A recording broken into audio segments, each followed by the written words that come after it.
being Kenyan, well, with the two tribes there, but it's easier outside South Africa. And being South African is a more complex historical fact than being a Tanzanian or a Nigerian or a Ghanaian because of the racial question, which has seeped so deep into our veins that the modern state is too weak to dissolve it. That is not the problem going forward. If you say, look at how we are dealing with poverty. We established the BE here years ago. It was meant to deploy resources in such a way that the poor and the marginalized benefited. The history of the BE now is that the resources meant for the poor have been leaked into the pockets of the non-poor. Even the World Bank came out with that finding in the year 2000. That for very complex reasons, resources meant to alleviate poverty tend to leak into the pockets of those who are not poor. So what does it mean to South Africa? That even policy fails to dissolve the tension. You see, it's very, very important for you to ask a question. What does it mean to Africa? When we go to Parliament, it's BE this, BE this, and the BE tend to profit those who are not poor, those who have not been poor for years. What does it mean being South Africa? What does this thing called the South African state mean? It doesn't have the capability to reallocate us in such a way that it deals with inequality. So I'm going to question the structural value of the modern state, how powerless it is. When we talked about a revolution in those Marxist days, we thought of a revolution in terms of taking over state power, go to parliament, taking over the radio state, the TV. We talk about state power in terms of this superstructure. But today we realize that power is far more ubiquitous than institutions. You can be in parliament, you can be a Valentine University, and still not money have the power to manage resources. So power, I think, as for process to us, you must look at it in terms of his capacity to shape and reshape feelings of educated people. That's the level, and that's where Foucault contributes so dramatically to the notion of South Africa. That's the level at which it defines South Africa. At the Foucaultian level, who has shaped stability? Who shapes feelings? Who shapes desires? Who shapes appetites? Who shapes? If you gave a young couple a choice, if you support this, in the year 2060, there will be cohesion. There will be no poverty. If you gave this vision 2030, if you did that, you tell a young couple that support this program because in year 2060, this is what we have. And somebody says to her, if you support me, tomorrow morning you are going to drive a Porsche. Your children will go to best school for the country. You will find so many millions in your account, I'll give you a story. Years ago, I'm sure to be personal, years ago, I was asked to assist in drawing up the national water resource strategy to the country. I was given the policy portfolio. And I was very close to the late Minister Edna. Went together with her for 2 minutes. Some comrades, senior comrades invited me one day, please, my prof, come to Braamfontein. We will come here and talk to us about the arts, and this thing that I do the arts. I went there, paying loads of food, loads of nothing. I get to the senior corporate instructor of the Prominent Island. So I started talking about the arts, the video of the arts, that was such a vision. Other people they said, no problem, we're not interested in. So we call you here to discuss a more urgent issue. You are working on the national resource strategy. And we know that you are very close to the minister. And we know that the big tender coming now on acid mine drainage in Mpumalanga and Gauteng, billions of rental estate. We are linked to a French company with the necessary technology. Set up an appointment with the minister tomorrow morning. And if you do that, tomorrow morning at 9, there will be 30 million hands in your account. Your kids are going to serve on exec positions. I'm talking about the real story now. If you give a young couple, I say to them, no, I'll think about it. I'm still thinking about it now. You see, this is a real life situation. What I'm trying to say, colleagues, let's make a distinction between values and appetite. And those who are control, who satisfy appetite, are more influential than those who project visions about the future. That is the tension. So South Africanness at the end must be tested in terms of the way in which it can resolve the tension between our moral values and the contingencies of our market desires. No, thanks, Prof, for that input. Maybe let me test if the colleagues have got questions. Let's deal with questions first, so response, and then we go into a discussion. Yes, go ahead. Well, the statement, I mean, I found this is worth maybe 18 months in the university, so you're saving a lot of time and money. But put me on two very fantastic thoughts. But your statement, there's no African country at the moment. Those of us who are watching the fourth industrial revolution's impact, the rise of new powers on earth and so on. Rwanda and Ethiopian presidents respectively confronted all the other AU presidents about 3 months ago. Said, what is this Agenda 20? No one seems to remember 63 of them. And said, you have 40-something objectives, you need 3. Those were presidents of developmental states. I think there's conclusive evidence they have taken off. They follow Hodgman Chang's 5 things you must have. South Korea had a lower GDP than Ghana after the Korean War. It's now the world's 5th biggest economy. So those 5 things, it doesn't matter what your political system is. If you're on that path, you will develop because the people will be behind the program. The program is driven by a vision and a strategy. And I think Ethiopia is there, 11% growth last year. I think Rwanda had a 13% growth rate. And even if I was in Home Affairs, I was approached by Ethiopians who said, hey, I've just done a doctorate, I'm an economist, Home Affairs is throwing me out because I was naughty with my truth about my visa and I overstayed. I said, well, you are naughty, but what is your national vision? She said, well, it's agricultural economic development so we can be a lower middle income country in 10 years. What's your national strategy? And I said, oh, that was in agriculture. The industrialization through agriculture, and now it's the 4th industrial. I said, what do you think of the government? I hate it, I hate the president.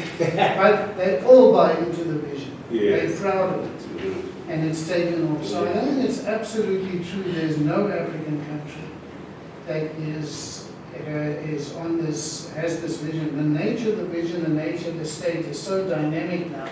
It's such a fascinating question. Because states are 10,000 years old, the states. They're pretty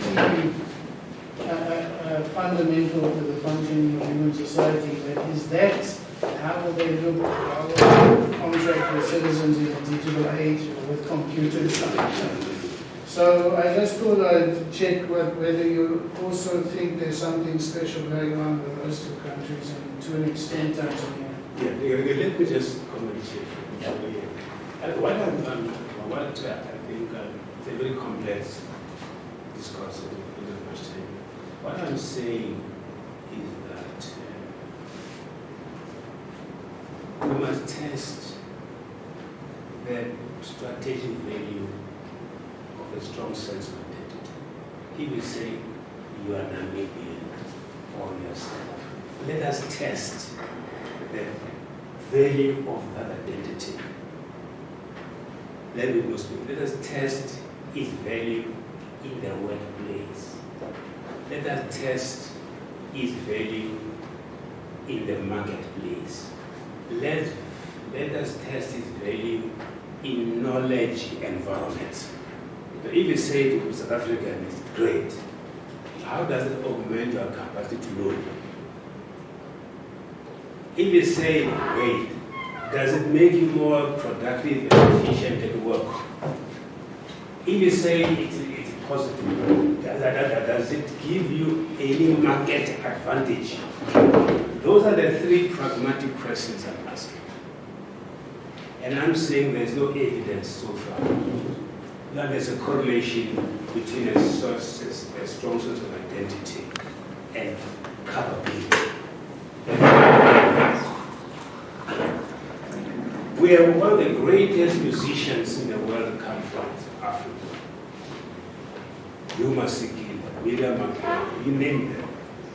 But a strong sense of self that animates it in township. If you listen to Yuma Sikila in the township, poor as you wake up. If you listen to Yuma Sikila when an exile or in prison, you wake up. That's a strong sense of identity, pride.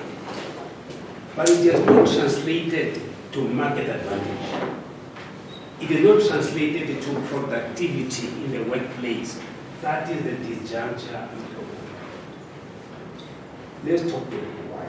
We just went to Rwanda. I asked me to introduce a national forum on indigenous African systems. When we opened it in Rwanda. Rwanda is doing very well so far. The only country I know in Africa where there's not much difference between urban and rural infrastructure. You drive from the urban area and the countryside. The roads are the same. The breed are the same. It's the only country I know. Outside Rwanda, you move from Cairo to the countryside, from Lagos to the countryside. There is that bumpiness. You see. So far, they are succeeding. I'm not been there long enough, but it's one place where they're beginning to define the balance, in terms of infrastructure. How that's going to pan out, that I can't tell. But don't find, I'm saying, if you have a strong sense of being South African, why are the roads in Guyana so messed up and the roads in Gauteng so gorgeous? You see what I mean? Those urban rural disjunctures tell you there's something wrong with this thing called South African. How we are answering the national question. That's what I'm saying. I'm not questioning that there's no. I just done an article for the ANC in Hapu, where I said there are indicators of progress, but there are challenges, and identify where the progress lies. The progress that we achieve in the ANC is in terms of political democracy, giving our government political legitimacy. But we still have to get the capacity to use the legitimacy to benefit our people. Now the government is going out and doing very well in raising investment worldwide. What concerns some of us, that this has been done before throughout Africa, where we raise build an investment, watch it very well. But when it comes into within the nation state, the elite reroute the investment to benefit them at the expense of the poor. All poverty studies check will tell you investments are not enough unless the state has a capability and the political will to direct the resources to where they belong. So far, African states have failed to use investments to deal with poverty. That is the question. If that is the case, what does it mean to be Nigerian or Zambian? That is the question. Going back to the initial thesis, that there is this juncture between moral understanding and our capacity to make things happen in the world. That is the fundamental disjunction. Okay. All right. We will get into the discussion. So now we're still milking of. Okay, thank you so much, Ralph. This was amazing. But I'm more curious on the issue of Afrophobia and the idea of being a South African as having to accept all other Africans and being human towards them. Yeah. My concern is this one. You say that it's coming directly. You cited actually the foreign policy. And one of my main concerns is that I don't think we have foreign policy. We're just working on a green paper right now. But so even the ruling class themselves are kind of being irresponsible in this regard. And secondly, I think also it's difficult for us as South Africans to try and harness the idea of being human and being kind to other Africans when the ruling class themselves are sort of themselves being the ones that perpetuating those ideas of hating other Africans. If you look at the current elections, the elections that we just had, I analyzed that for the first time, immigration was an issue, was an electoral issue. And previously it has never been an electoral issue. If you look at the campaigns themselves, how some of the ANC leaders, especially the SG, and some of the DA leaders, how they have utilized, how they have actually tried to be populist by being a bit Afrophobic towards other Africans, and in a way, it's sending a different message to people. And as I was looking at other elections as well, I noticed a trend in terms of how months before elections, there's always a xenophobic attack. It's been happening, it's a trend towards elections. So how are we as South Africans, as ordinary South Africans, supposed to harness this idea, harness these ideals of being pro-African when the very same people that are supposed to, be custodians of that, the very same people that are supposed to uphold those ideals are the ones that are doing things differently? Let me just quickly answer this. Let's move beyond just Africa. Some of us have been in exile for many years. And I remember one time I applied for a job in the east of Zimbabwe. And the Zimbabwean university preferred a Canadian to me who was less qualified. Esam Bashele taught Chima Chebe and Wole Shoyinka, but he was never head of the North English University of Ibadan. They preferred an English woman to Esther Bashele. He had to leave Nigeria for Kenya. The same thing happened to him in Kenya. What I'm trying to say is not a Southern problem. What we are dealing with is a sensibility that's built over time that materially you're better off if you link up with the West. You see,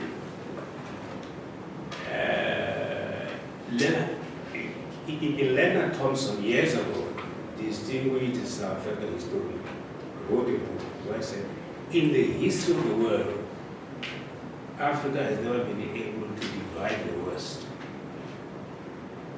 In the same history, the West has always succeeded in dividing Africa. Today, the Ethiopian empire is gone. I mean, the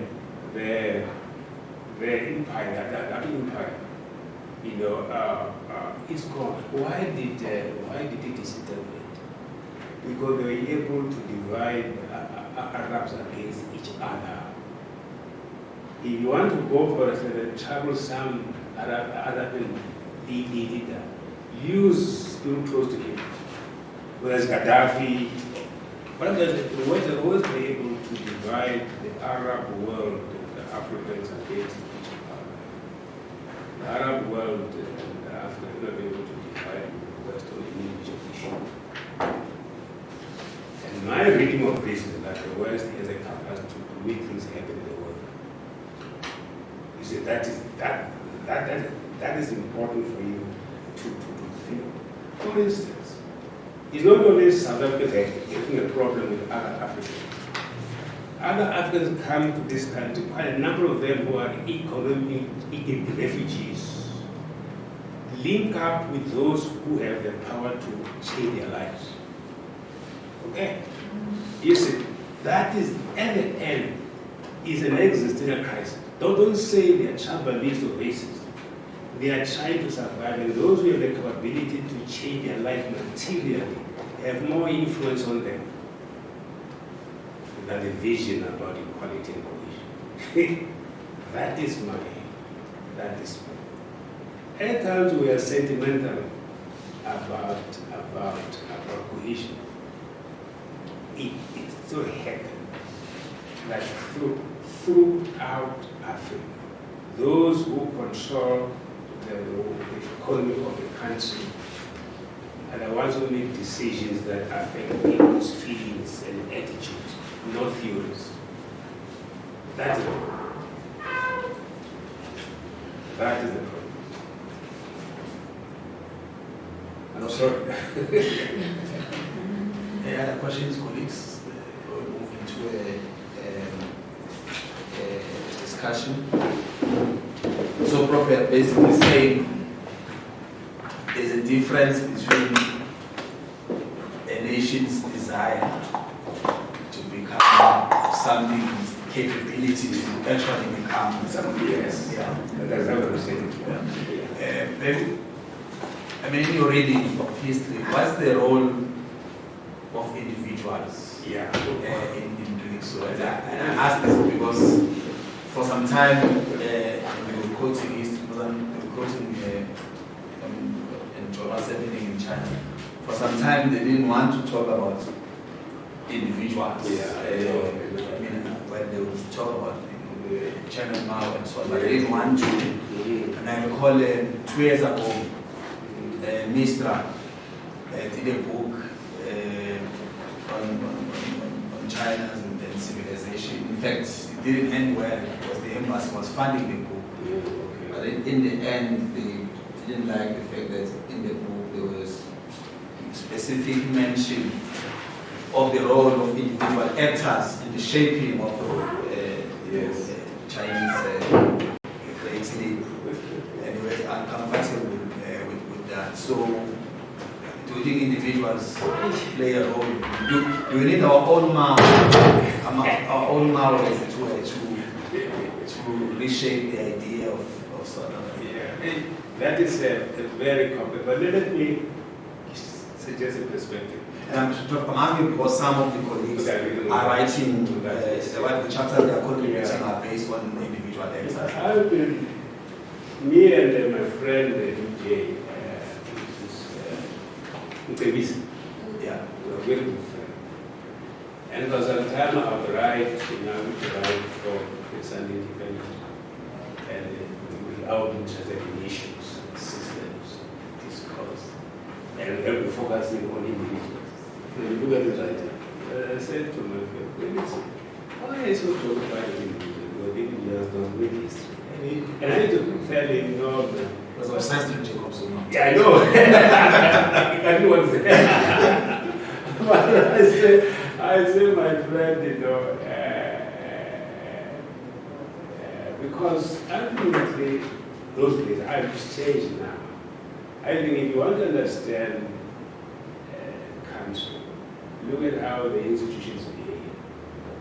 Look at how they make decisions, the state, the central government. Look at that. That's where the power is. Not so. Okay. Okay. So I would focus on institutions. I've not written on individuals. I've not written on Mandela or on Mbeki or on Zulu. I not thought that's where the action is. But my friend Davis has been focusing on Zulu. That's where the problem is. But at the same time, I must say, I just written something. I went to Nigeria last year to give the Nelson Mandela International Day.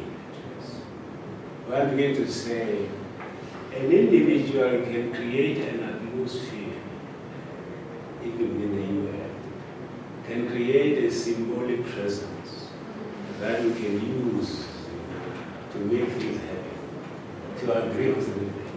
So the Mandela Day, Internet Day, is one symbolic moment here where an individual can reshape attitudes. So I'm beginning to accept that my friend who is that. So you can use the internet. For example, the UN with all its delegates, they agreed to have a peace summit to celebrate Mandela. That to me is a big push. In achieve whether you're Cuba or you're JIAS or China, you agree on one person and his power to make things happen. So there are possibilities there. There are possibilities that the individuals can. Chima wrote a book called A Man of the People. I hope you guys have read it. If you haven't read it, you are abused your young years. He wrote a book.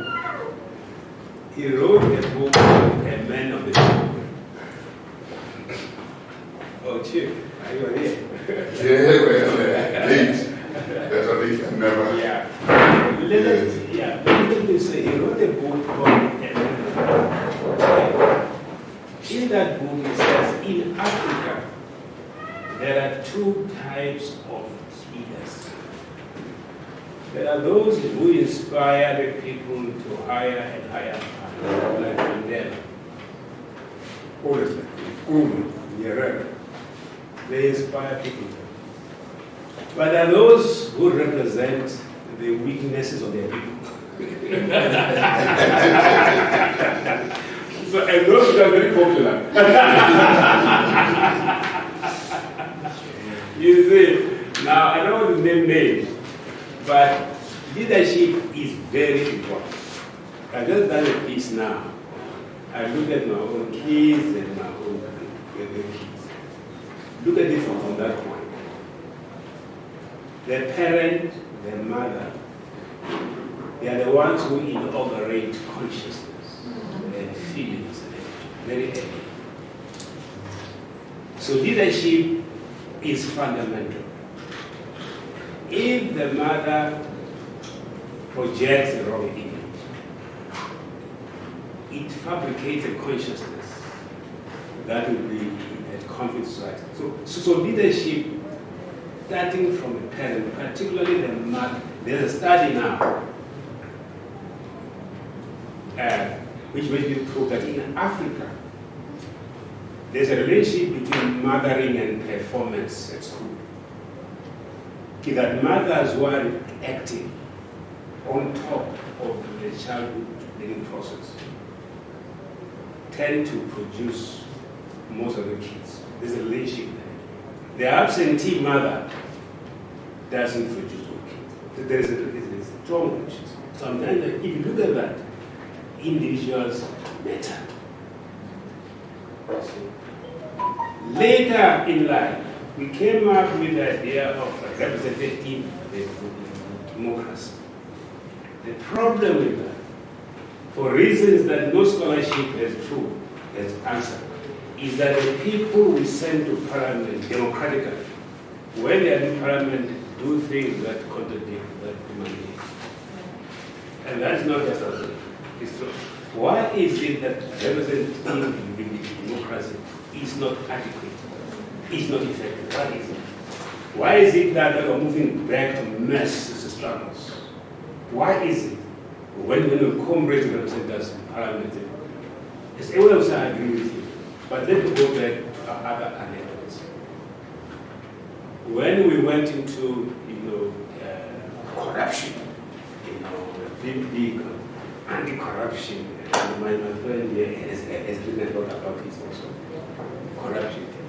I said to my colleagues, be careful how far you take the question of corruption. If there's a whole literature on the pitfalls of absolute integrity, if you are pursuing absolute integrity. For instance, if you look at Chairman Mao was the most promiscuous leader. If you look at his autobiography, his fourth wife was a prostitute in Shanghai. After he died, she joined in a gang of 4. This comes from Chinese scholarship, not from me. If you go to Cuba, I've spent some time with the Cuban Minister of Education. If you go to Cuba, Fidel Castro had 5 wives in different periods of his life. Okay. If you look at Jeff Kennedy, be careful at how you push the private life into politics. Be very careful how far you go, because you talk of factions in this country. But at one level, those factions are mirror images of each other in moral terms. So be careful how, but at the same time, you're right. Of all the factors in society, the leader is very important. He or she brings about a change in sensibility, certainly a change in the credibility of government. But that's not the only answer. Also, why is it in Asia, there's a literature now that says things are so bad, we must start talking about constructive corruption. The whole literature you go and steal state money to benefit the poor. You can do it as a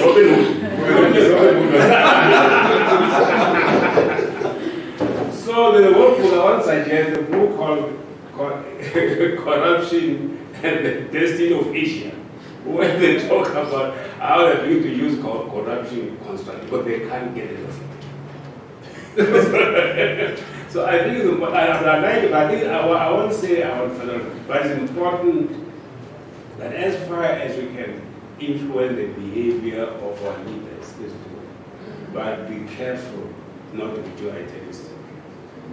Because I want to leave our country with no leaders. JF Kennedy, Bill Clinton. I mean, really. You see, Kwame Nkrumah. I mean, don't want to go that way. Anyway, I don't want to move into the next cases. Maybe let's do it because I know you live here.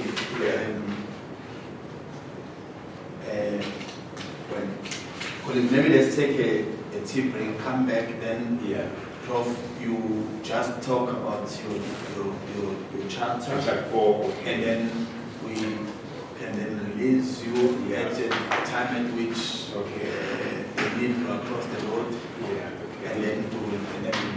Can you take it just 5 minutes tea break? Yeah. So we bring tea here. Let's just go and grab tea there and bring it back so that we can faster. Okay. And then probably the talk also will release you. And also from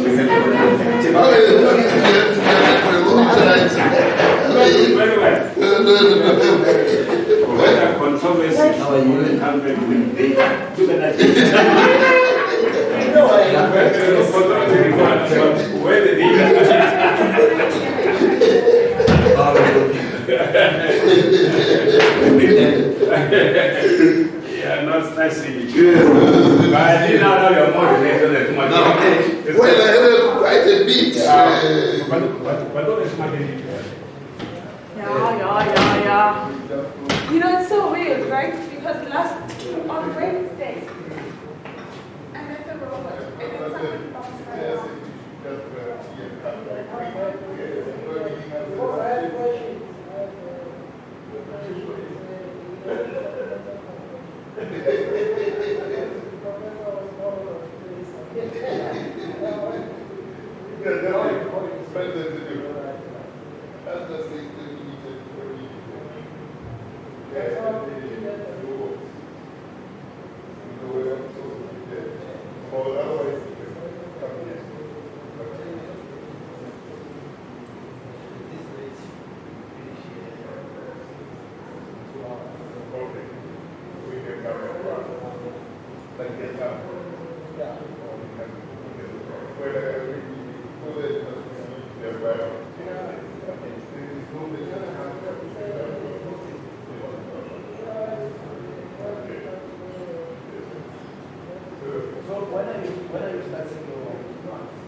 I don't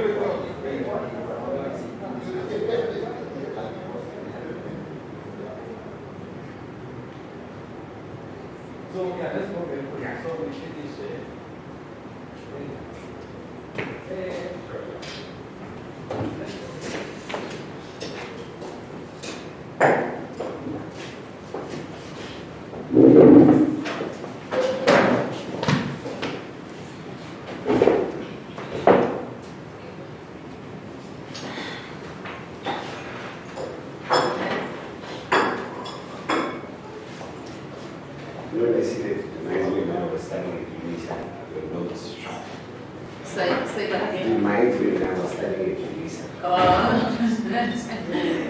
it wasn't the age of computers really. Yeah. You need to turn the heat up in here. Like literally. Yeah, not up. Oh, yeah. So that's why I said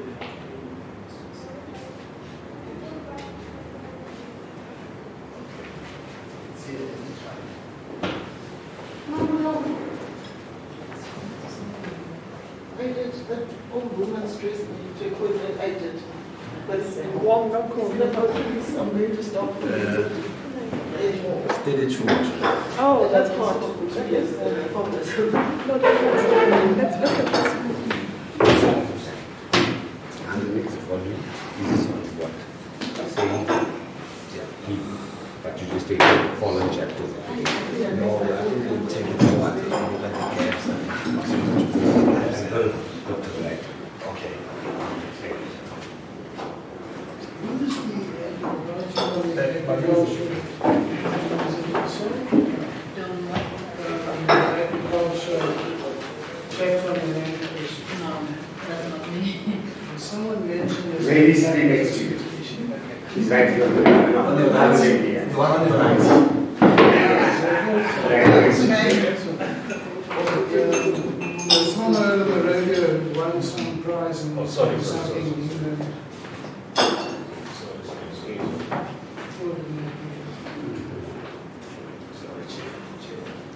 Okay.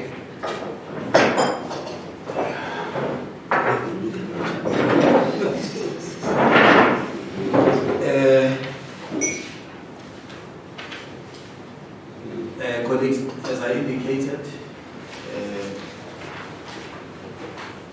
Prof must go to the Mandela Institute of Development Studies, so we'll release him early. So, but I think Prof, their colleagues might want to maybe give some feedback on some of the things you've said. But as a bridge to that, maybe in 2 minutes, Prof, talk about your chapter and how your chapter problematizes the issues that you have mentioned. Quickly, Chair. Just quickly. It's chapter 14. Chapter 14. Thanks for accepting it.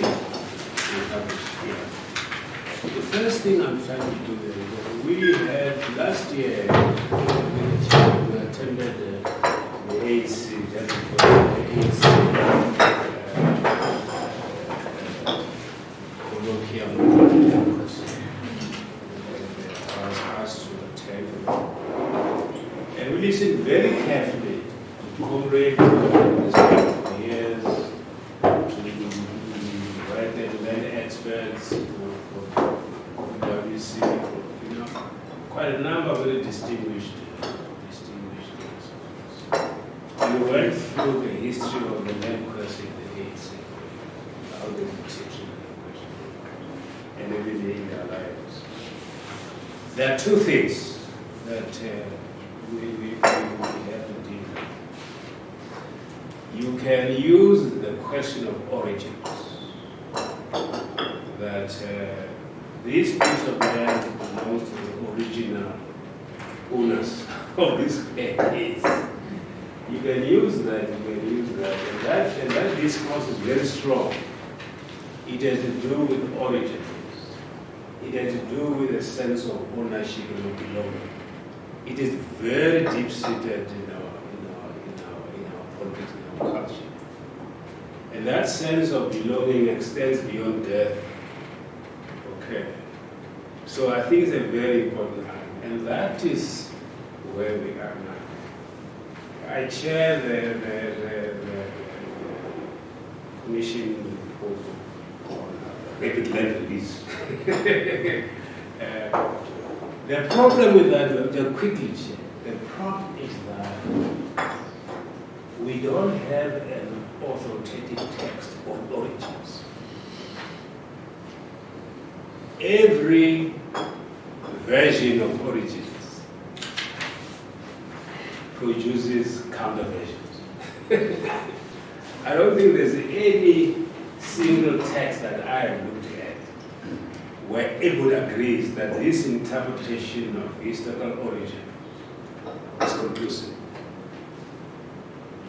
I don't think there's any. So if you say, and that's, I have a lot of friends among the Khoisan, if they say they are the first nation, they can't prove that. They can't prove that they are the first nation. They cannot. But they are trying to confuse historical origins with natural origins. Historical origins with natural origins. You can say the first Khoisan was in this part of Africa. But that is only historical. And that can be questioned. You can't say the first Khoisan naturally came from here. Because if you do that, you're moving closer to Adam and Eve.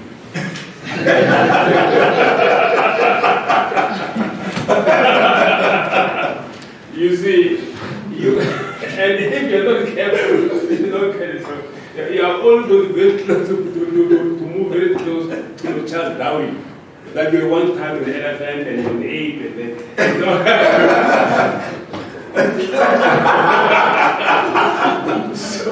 So the two major discourses on origins are frustrating. Yeah. Whether it is Adam and Eve or Charles Darwin, are frustrating. Okay. So I've abandoned that. I've abandoned this. I think that's where I agree with Friedrich Nietzsche. Because what you're left with is the power. That's psychological, historical, you can explain that. I think Nietzsche was right, particularly if you look at the genealogy of morals. Well, these have moral values. Everywhere this is a changing, the changing play of metaphors. History is like the dance of metaphors. We attach meanings to things. That history you can trace. And that's where, in my opinion, the greatest contribution of Nietzsche. And there's a way around. Foucault picked up on that, about the archives of knowledge, or the order of things. We attach meanings to things. And we have the capacity to attach meanings. But those meanings change with changing circumstances. That I can deal with. So I'm suggesting here in the discourse that I say, what we can deal with, for example, is a question of justice. Let us use justice as a frame of reference. Something we can agree in a court. Something like a Bill of Rights. We can agree. There can be, and there's growing consensus on what we mean by justice. Then, built on the Bill of Rights, not on national origins. That we can agree upon. So I'm saying here, for example, if you look at this, when Malima was still the president of the Youth League in the ANC, he was hauled up before the historic committee, and they charged him on the very question. He had 5 charges. The 5th charge, he called this settlers thieves. So the ANC said, no, he's guilty of racist speech, hate speech. So he called me with his chairperson of the EEF. So they called and said, look, we are in trouble. The ANC says we are racist because we call the settlers thieves. Can you come and defend us on the land question? So I appeared before the ANC historic committee in a ranch state. I was escorted there by the army because it was so tough. When I get there, I said to the university, the current president was chairing the appeals court of the ANC. So I said to my colleague, "Look, if you read the history of the ANC's position on the land question, in terms of substance, it's not different from Malema. What differentiates the two is the tone. Malema is abusive, it is, but in terms of substance, it's the same. Okay, so that's what it is. So let's accept that. But even there, the age also does not go back to origins. It ties the one there with improvement. But ultimately, it is the justice imperative that we're using even now. For example, is it just for you to keep so many people homeless and mentalist when you have so many farms? So it is the justice imperative we're introducing into the discourse, not origins. Okay.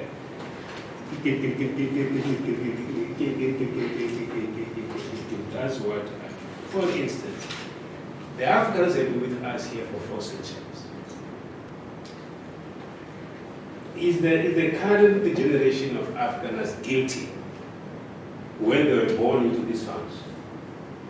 How guilty are they 4 centuries later? Then the justice, can you say, how guilty, if you move from justice to guilt, how guilty are they? How responsible are they for where they are today? You will find it difficult to answer that question.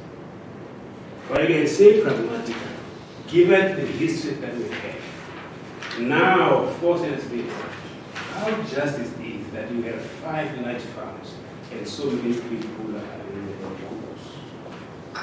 You can judge that there is a justice imperative now. So you use the ethical argument, not what about origins and the history, to what about the justice of the current conjuncture. So I'm pushing the justice imperative and going back to South Africans. Don't you have a moral obligation to make sure that we assuage the pain, that we help people out of the pain, the suffering, which are functions of history? Don't you have that moral? So if you being South African, it's really a matter of moral obligation. You see, so I'm going back to that.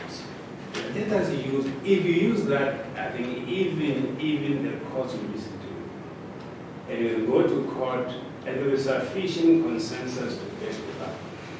But if you go the way of origins, like the courts, you are going nowhere. So that really is my.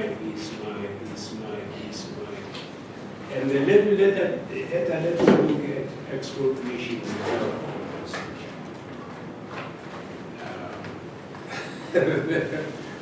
My friend, whatever says, you come and steal from me when I want my things back, you want me to pay. He puts it so rhetorical all the time. But I think you must boil it down to this level. That if you say, okay, I said to you, your grandfather stole my land from my grandfather, and you inherited that land. Let's not worry about the past, but is it fair for you to continue holding on to this land? Can't we share it? It can't have partners also. You know what? So if you use the justice argument, you are likely to achieve consensus. And if you go to the way of politics, that is like what we have also share in terms of history. Most of the history of the land was done by the very people who are owning more land. The ones who wrote the history of the land are those who are interested in the land. And that kind of historiography is suspect. You see, so you can write the history in such a way that it fulfills a function. Edward Said, in Orientalism, said the opening paragraph. to most Britishers, Africa and Asia are just a career. Remember? So when you think this is what we know about the land question, this is our knowledge about it, and that knowledge in terms of epistemology is an articulation of some desires.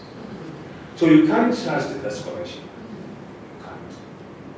So Donald, you can't, for example, in the Purpose West, because most of those versions, they come from the missionaries.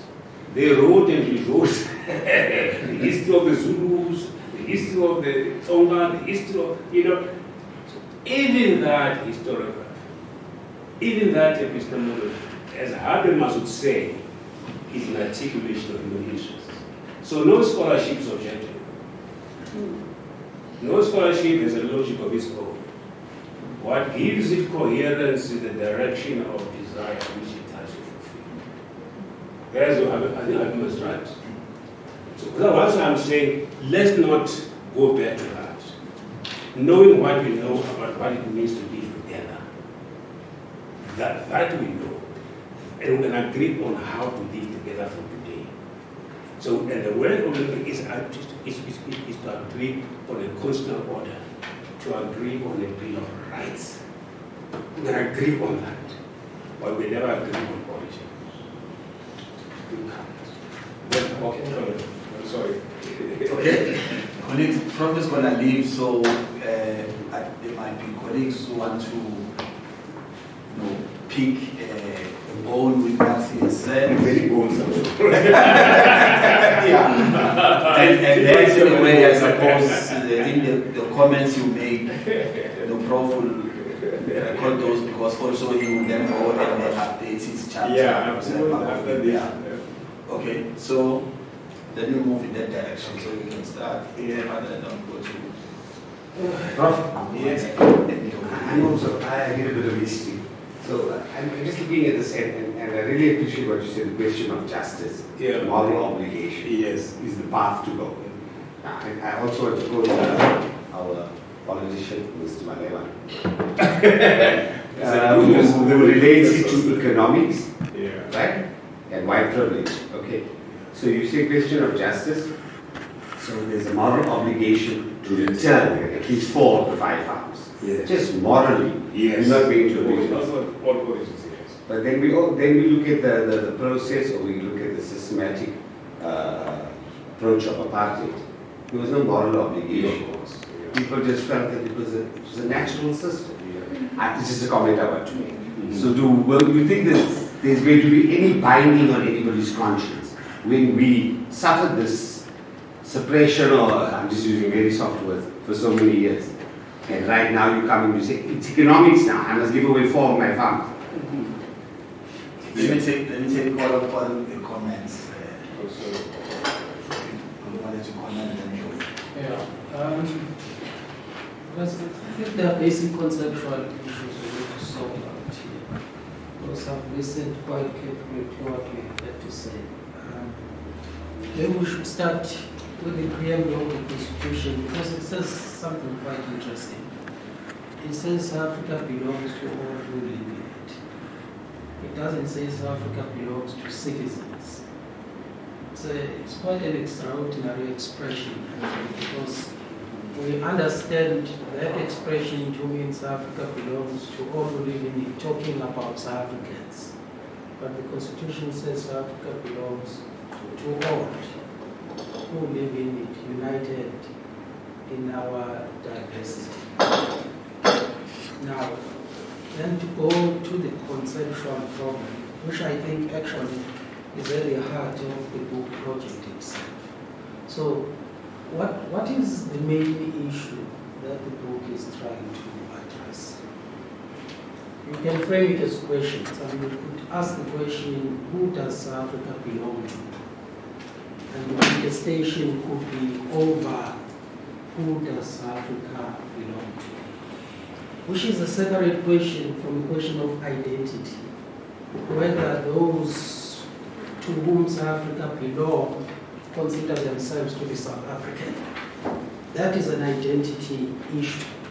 It's not a contestation about who does South Africa belong to. it's a slightly different question about whether those people consider themselves to be South Africans. I mean, Ivor Chipkin, in his book, framed the question in a sense, I think, more precisely, do South Africans exist?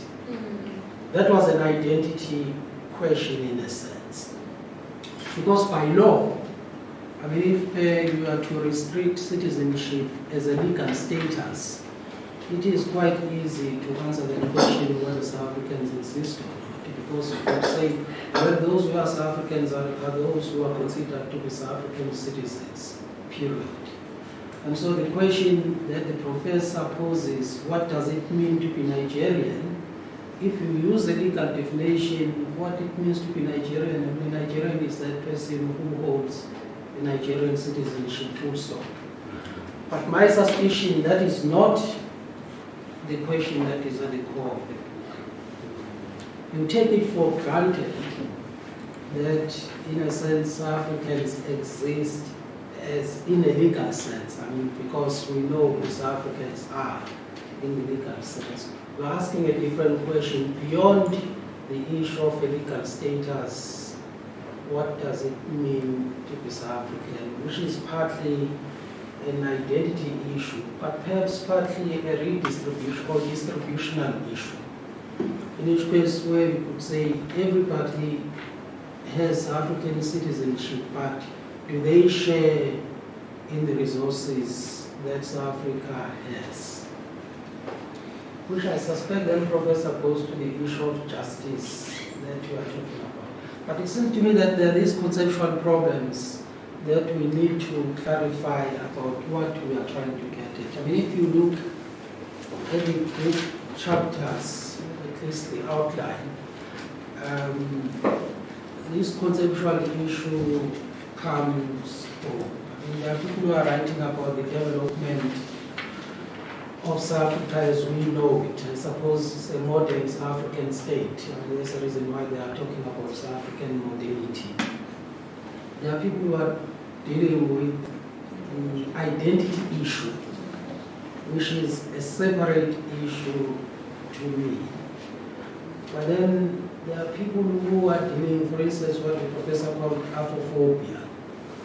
That is a different matter altogether, because it's an issue of to whom does South Africa belong, which is a separate matter from who consider himself or herself to be South African, which is an identity issue. So these are just conceptual things that I think need to be sorted out. Otherwise, you'll end up having everything belonging in this book. I mean, you just say anything, and then it comes in here.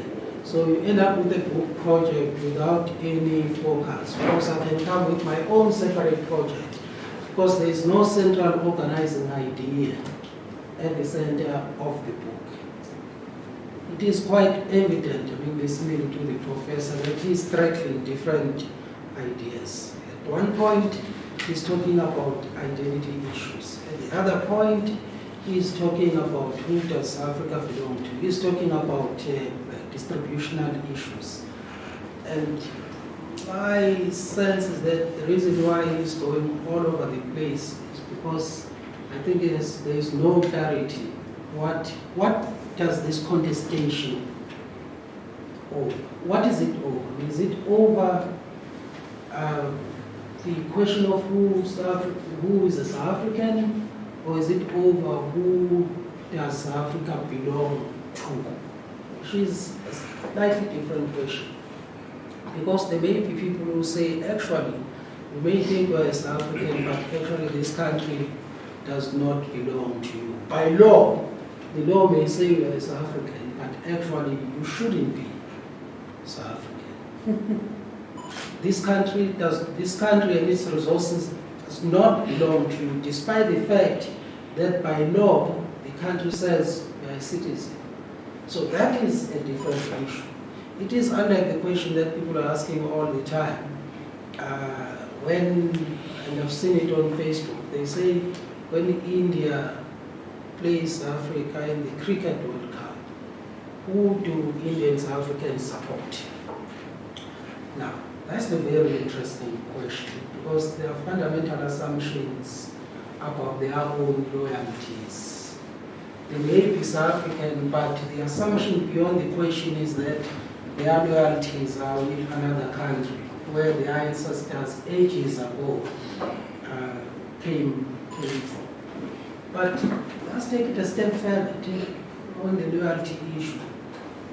If you are a citizen, does it mean that you have to be loyal? It's definitely not in the law. Is it not enough that I'm a citizen, I'm paying my taxes and obeying the laws? Where is there a requirement that to be citizen means loyalty? That you have to be loyal. So I'm just putting these things, I'm glad I'm not a contributor to the book, but it seems to me that there's to be some clarity about what you are trying to deal with here. Because if you restrict yourself to identity, then it becomes a pretty straightforward matter. But if you want to get into these areas, it gets even more trickier. Guys, I'm posing them as questions. Okay, can I say the last one from the response point? Yeah, I have to be quick. Sorry. Yeah, no, it's fine, Prof. I mean, we'll take up the conversation elsewhere sometime. So you see, the point I wanted to look at is the vision. I actually, just to be fair to you, I think we're discounting the identity issue as central. Oh, yes, I'm doing that. Yes. So, in terms of what Dr. Moloma is talking about, so my understanding is that Prof discounts the identity issue, but then there's an Afrikaner thing that we are referring to, which is also like important. Because when you have discounted it, then you say Afrikaners have got affinities that predate colonialism. So in fact, then they basically feel this moral obligation to defend themselves, which then better, because I want to go to the main question.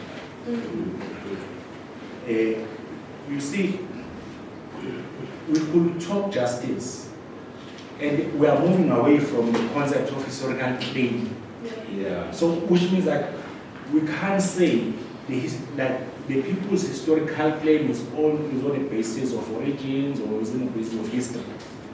But then we know that there is a group that is holding land and acting cohesively and feeling responsibility towards each other or one another because they have got a historical identity and affinities.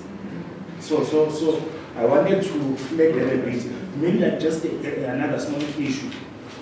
You see, when you're talking about, there's a point we're making now about the knowledge production and what is its intent. And you dismissing Afrocentricity. I mean, like you just become as nostalgic. I think part of it is nostalgic. No, you said completely.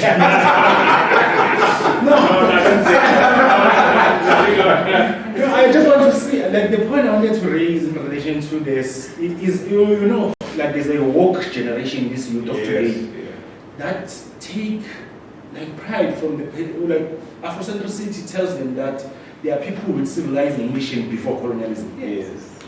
So they actually like leverage that. Yes. So that they basically can have agency and an ability to vision the future. So this is a paraphrase of my own paper now. Anyway, let me just begin. No, sorry. Yes. The professor did not discount identity. He said, he gave an example. He said when an Afrikaner professor is at a meeting and then he goes home to a gated community, then he holds different views on the basis of being Afrikaner. That is the identity issue that I'm asking. That is an identity issue that I was raising. We cannot have it both ways, discount and then give that similar. That's the reason why I was saying there's an issue about who does Africa belong to. Because on the issue of the land, so what are the bases of claims to the land? He says we must discount indigeneity. That's what the professor says. We must look at the Bill of Rights. That's what he said. He said you must look at the Bill of Rights and discount who's indigenous. So then, if we discount who's indigenous, on what basis are claims about who South Africa belongs to, on what basis are those claims made? That is the response. Let's be clear. Okay. What is the fundamental question that we are trying to address? Yeah, let me respond to this. I think everything I've written for the last 5 years that doesn't say that. What I'm saying, I want to be very direct now. I want to be very direct. You know, I am saying, and I'm looking at what is happening on the ground. Okay. We are trying to solve at least 3 problems in this country. The first one is poverty. The second one is unemployment. The third one is economic. Those are the 3 basic problems. I'm saying that if identity has value, it must help us solve that problem. You see, identity to me is an instrument. You see what? So that's it. As an instrument, it's strong. If you say, I'm African, or I am Zambian, or I am whatever. That strong sense of self, how does it augment our capacity to solve the problem of poverty in this country? So I'm moving away from the discourse on the idea of indigeneity, the idea of identity, and saying, if those values have any instrumental value, and I think they do, how do they help us solve this problem? So I'm having a very instrumentalist, pragmatic approach to these things. Identity, self, origins, all those things. I mean, very, I think that is important. That's what I say. If you, and I'm saying also, I don't, if you say I am South African, you must deal with the question of when was South Africa demarcated the way it is? What motivates the demarcation? Because these territorial boundaries are functions of power, as I'm saying. So even before you must deal with how do you come to accept that was South African? When there are more Tswanas in this country than in Botswana. There are more Ndebelers here. There are more. So this thing you call is itself a person. It's a very recent construction to manage more complex identities. That is the point. So if that's the case, let us ask a pragmatic question. The problems, it says it's good to be African, it's good to be that, it's good to Nigeria, fine. But the test of the problem is the impact on real life problems. And I'm saying in the history of modern African politics, the instrument we use, Pan-Africanism, negritude, of ethnicity, that those have not given us the capacity to manage real life problems yet. Pan-Africanism hasn't produced a single city. So I'm not saying it's not good, but I'm saying let us test its pragmatic, its instrumental value, so that we can manage our resources better and be able to defend ourselves based on this moral resource that we have. That is my thesis. I think it's more than that. So, and I'm saying also that those, or anybody who belongs here, you must look at the history of the Freedom Charter. Though nowhere, even here, if you look at the constitution of South Africa, not everybody who lives here is a citizen. There are people who live here who are not citizens yet. So even that you must very carefully define what it means by those who live in this country. You go to enjoy certain rights, you go to be defined as a citizen. And there are people now in this country who are not citizens in this country. So that distinction is important. I'm saying that distinction hasn't helped us deal with the question of Afrophobia. It hasn't helped deal with the question of tribalism and racism. Even that distinction, we haven't internalized that yet, the point of view, it doesn't matter whether you're a Jew or an African. So it is a work in progress, that's what I'm saying. So these identity questions are really very flexible concepts we use to deal with the dynamic process. That's what it is. So I'm not discounting identity, but prove to me that that identity as instrumental gives us market advantage. Prove to me that. Okay. No, Prof. I think to be fair, at least an offer has been made and the Prof has agreed that he's going to come back here. Yes. So what we will do is that I'll give the details. Yeah. So that you do this lecture here, dates at an appropriate time. And I will circulate to all the colleagues who are here so that we can tease them out more. I think the takeaway, Prof, for you as you leave is that you then go back to the chapter on the basis of this conversation. You take the questions that the colleagues have asked to shape the chapter further. And I've sent all the other documents necessary in terms of the reviews and how the chapter formatting and so on. But that's a lot for making time. We'll raise you to go to the Mandela Foundation and we'll continue this conversation. So he has offered to come and do a Mafeja lecture since it's a centenary of Mafeja, and we can deal precisely. He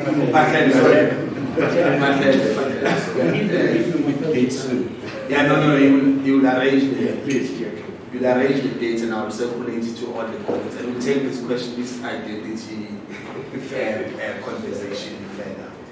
Okay. I think let's do this. Since it's all about the land, maybe Fully, just very briefly about your chapter. Because we also deal with the land stuff. But she's dealing with the Zulu question. And the Ngonyama Trust and all of that, because they will be. Can you send it to Google? Okay. Yeah, so just an overview, Fully. Okay, I'm just opening it just for guidance. While she's opening, I must confess that I sometimes sing old freedom songs in the shower, and my wife always invades the shower and stops me if I come to that one. South Africa, Ikaya Love, Yes. and it ends, Israel of all is your grandparents were not owners of this land. So I have a censorship in the house.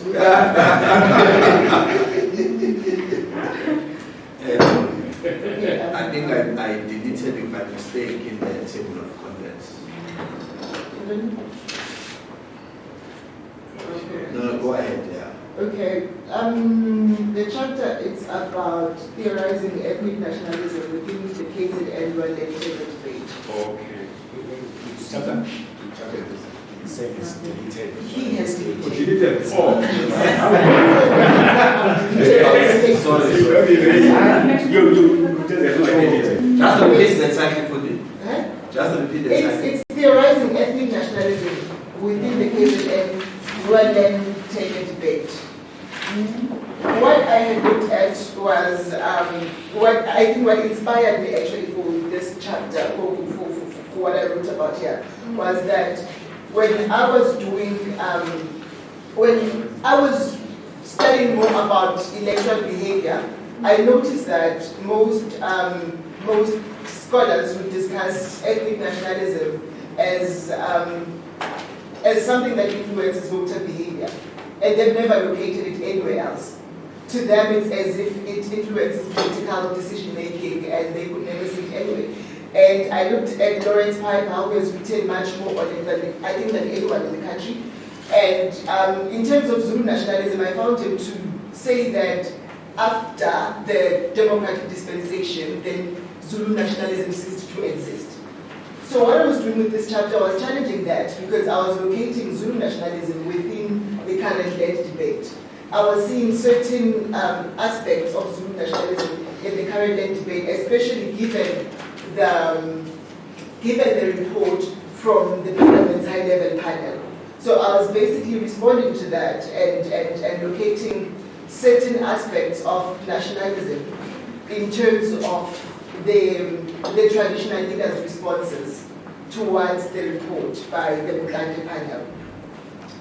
So what this does is to look at issues, to look at Zulu nationalism in the post-colonial KZN, And when I'm looking at Zulu at nationalism, I looked at identity as well, looking at what it means to be Zulu in terms of the people that live in KZN, in understanding how they have framed their idea of being Zulu. And what I had done is look at more like on the primordial theory, and also I would say ethnic ontology, what makes up your own understanding of your identity. And as I was doing this, I sort of looked at, I would say, much of the contemporary, I took a bit from the contemporary literature on ethnicity, the primordial theory, and identity, but also discussing it in connection with data from the research that I did for my dissertation. And some of the issues that came out in terms of identity, I think Dr. Muruma just spoke about it now, because one of the young people that I was interviewing in terms of understanding their identity and them fitting into the bigger picture in South Africa, he responded that he feels more Zulu than being South African. He said anyone can have an identity card, a South African identity card, but he feels like someone is born Zulu than actually being South African. So those are some of the things that we were addressing in terms of looking at identity and what it means to be Zulu. And because identity is very important in politics of descent, because nationalism, especially Zulu nationalism, is all about politics of descent. It's all about creating this one unit, and this one unit exists for a common cause. And nationalism is basically something that is framed in a manner that it's framed in a manner that it comes, I think, let me rather say, it comes up when there is a threat to what they would perceive as a group purpose or as group interest. So that's where identity comes in, because they identify themselves as Zulus, and within the land question, for them, it's the land of the Zulus that they felt was threatened by the high-level panel. So in that instance, it's a matter where it props up, And so except for identity, I look at how the constructionist theories, how nationalism is constructed, especially how Zulu nationalism is constructed in this particular case, how it's the social construction by discourse, how discourse can construct the idea of being Zulu and what needs to happen. So what I looked at now, it's how symbolism, especially cultural symbolism, comes up in the land debate, and how they would, for instance, the king, especially on media and in discourse, he would talk about history. He would always try and come up with the idea. He would sort of like communicate an idea about Shaka and how he protected the land of the Zulus and whatnot, and how he would use that to conscientize the group in terms of saying this is what we need to do in terms of protecting our land as the Zulus. I also looked at individuals as agents of construction. There, I was looking more at King Zwelithini as well, and also Mamos Mutele's other people that are more like very prominent within the Zulu nation, and how historically and even now they continue to be agents of construction, how they continue to influence how people think about their identity, how they influence how people think about their culture, how they influence how Zuluness should be like. And then I also looked at the instrumentalist position, why does Zulu nationalism exist? You know, what does it say, what purpose does it serve? And when I look at the instrumentalist position, I had to go back and look at the historical accounts where Zulu nationalism was used. For instance, you look at how the construction of Ingata as a cultural movement happened, and then you move towards how the Zulus have used the nationalist approach towards even forming Ingonyama Trust, and how Ingonyama Trust was formed, and how how now nationalism has come up within. My argument was that how Zulu nationalism has come up now. So I was basically arguing that on the instrumentalist approach is that Zulu nationalism exists for one thing. It exists for one thing. For them, it's more on creating a nation within a nation. For them, it's differentiating themselves from the rest of South Africa and saying that as the Zulu nation, KZN belongs to us. Because if you look at most of the instances where Zulu nationalism has cropped up, it's basically you would hear some of the comments from, I would say, from the elite, from the ruling elite at the time. You would notice that most of the comments, there would always be the threat that, look, as the Zulus, we can always govern ourselves. We can always take care of ourselves. We can always do this. South Africa belongs to you. For instance, in this particular instance, within the land debate, what the king had said was that, you know what, keep your South Africa, as Zulus will just put borders and live on our own. So for me, Zulu nationalism it's always about Zulus creating a nation within a nation and differentiating themselves from the rest of South Africa. That's what I think. Okay, now there's a colleague who's not here who would have given a talk that will suggest that in this case, this identity is used as a source of power and to defend and to negotiate, belonging in the power stakes. Whereas this other colleague who's doing chapter 9 argues that identity and the colored identity in this case is a source of marginality. So in the construction then of being South African, you then have those tensions. And interesting, amongst the common denominators between the Afrikaners and the Zulus in this case, and the source of power is in relation to the land. So whereas the Ingonyama Trust in this case is an apartheid construct, which was a scam of declaring on the eve of elections. So then there's a coincidence between what de Klerk does as a scam and the idea of constructing what it means to be Zulu and putting a material, to it, and the only material thing, anything of material value to this identity is the land, which is also only not even owned, but it's a symbolic material value that is given to the land. And the Afrikaner on the other side, their most prized value, which is used to shape, besides language and everything else, is the land. And in this chapter 9, it says identity is used as a source of marginality. It says, how do we become South African when we are marginalized historically, the present, and most likely in the future, and negotiating those tensions. And then there's FISO. Yeah, Prof, you want to ask a question? I want to ask a question.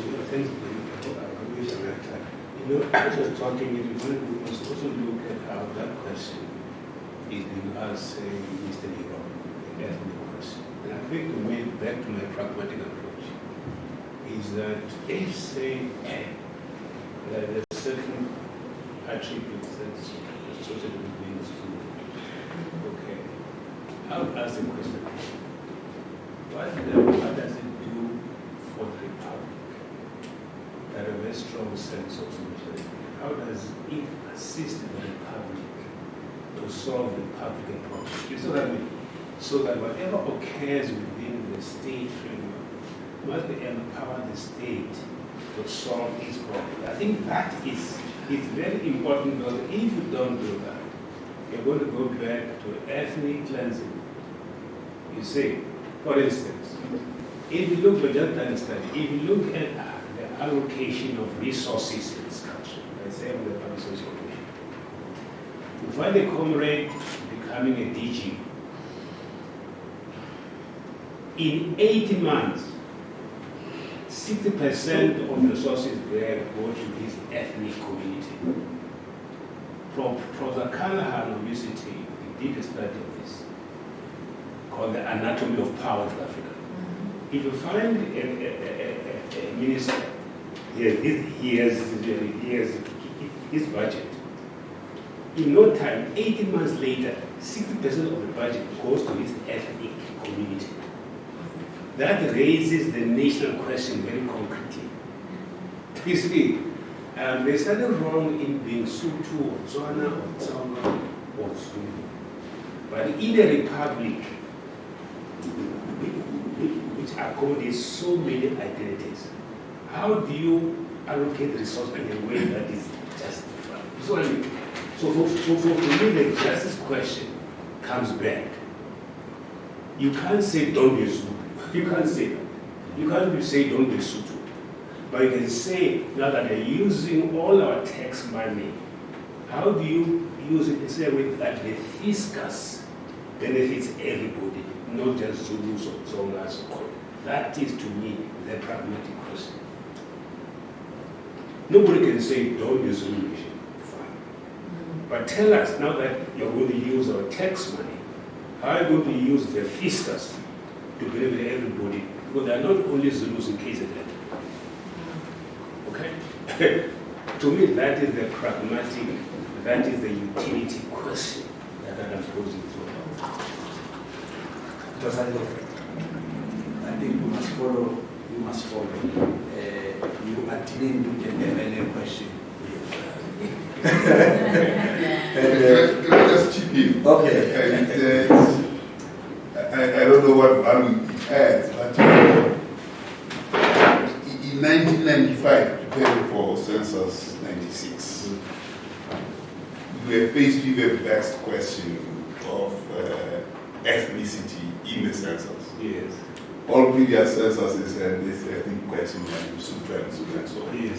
And we were faced with this issue of ethnicity, whether we should include it in the census.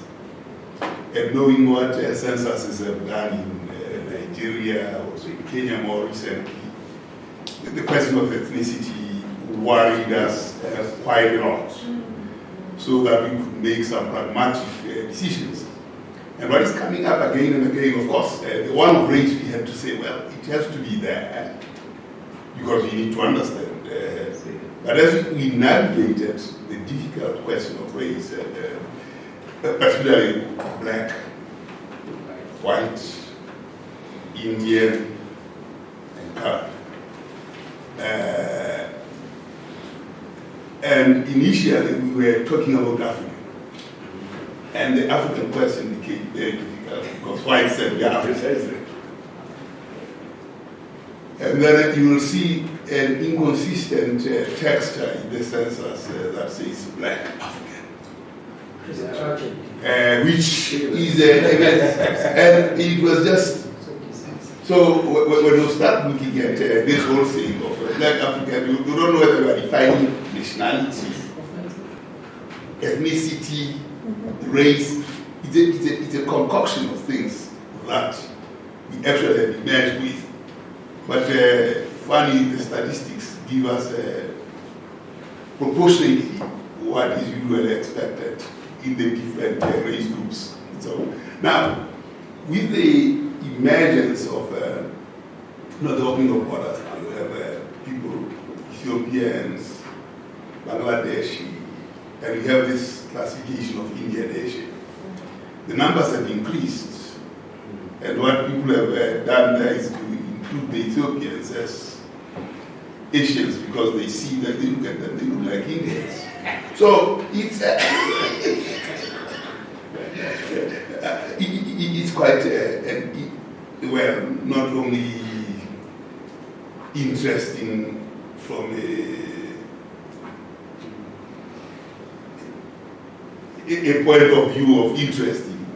It's something that brings a lot of questions. And the Khoi and the San refuse to classify themselves in terms of the race because they said we belong to none of those four. Now,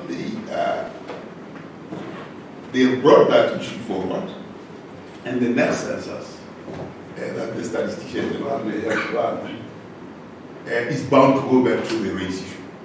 Because the Khoi and the San say, we are the Khoi and the San. And therefore bringing back all the other ethnic identities into this. How we probably navigated this was to look at language, and they said, well, language, mother tongue, might tell us where the ethnic groups are. Now, in South Africa, the mother tongue is different from father, where inheritance is from the father's side. And then it raises yet another set of questions. But I thought I should just table this. When we start analyzing the statistics, this kind of background is very important. I would just add that, thank you very much. I would add also coming from a pragmatic point. If you say this is African, this is black, what interests you are the meanings you attach to these things and how those meanings help us organize ourselves.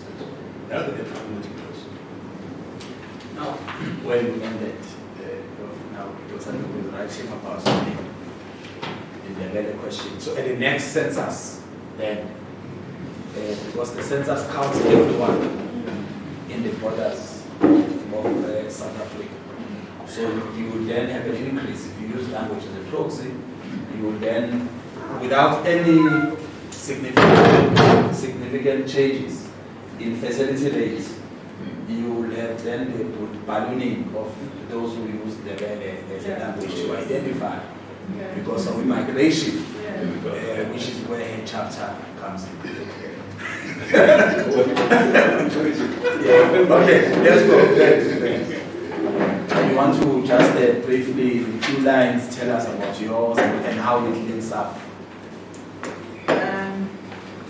Yes, chapter 7. Afternoon, colleagues.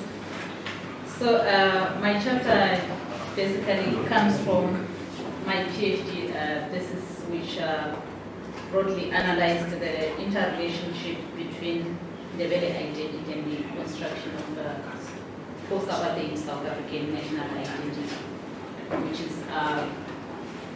which is framed on inclusivity as one of its foundational principles.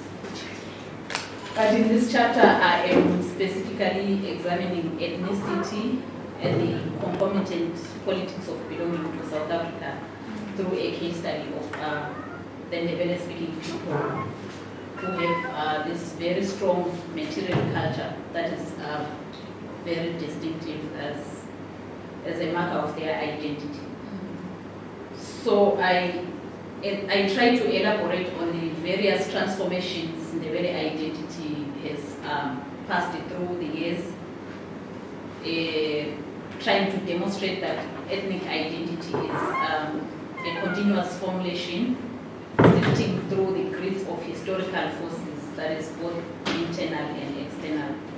So I employ genealogical and historiographical narrative analysis that I try to match with several theories to trace the expression of belonging to Ndebele identity and how it was defined, interpreted, and contested across space and time. So I actually start by looking at Ndebele construction in the Transvaal, that is the pre-colonial era, and move on to looking at the colonial encounter, the impact of the colonial encounter on African societies, which discursively shaped the shifting parameters of belonging to Ndebele identity across space and time, and then look at how Ndebele identity was also mobilized on an ethnic mode through during the Bantustan era, and then look at how the Ndebelers articulate their belonging currently in the post-apartheid era,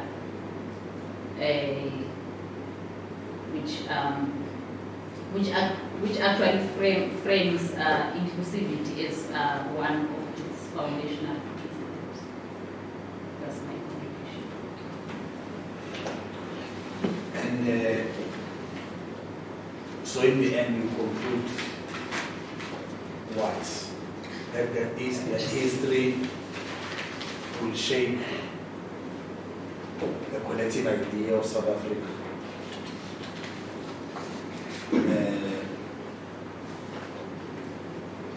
What does it contribute to the building of the idea?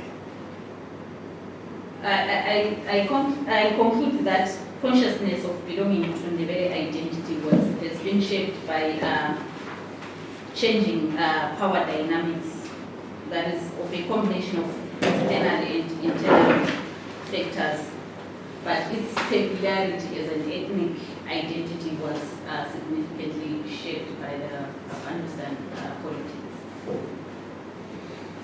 Oh, okay. Or the institution, by institutions. Okay. Yes. Okay, question? Yeah, the question and the comment. Well, I don't know. So this one is shaped by the Bantustan. Yeah. This one is shaped by land, right? In some history of sorts, but in the contemporary moment, it's the land, especially the Wanyama Trust. It's holding on to that. Being Zulu is holding on to that. It's shaped by holding on to that. In this case, in fact, they're saying, had there not been in the Ndebele Bantustan, then the Ndebele might not exist. That's not what I'm saying.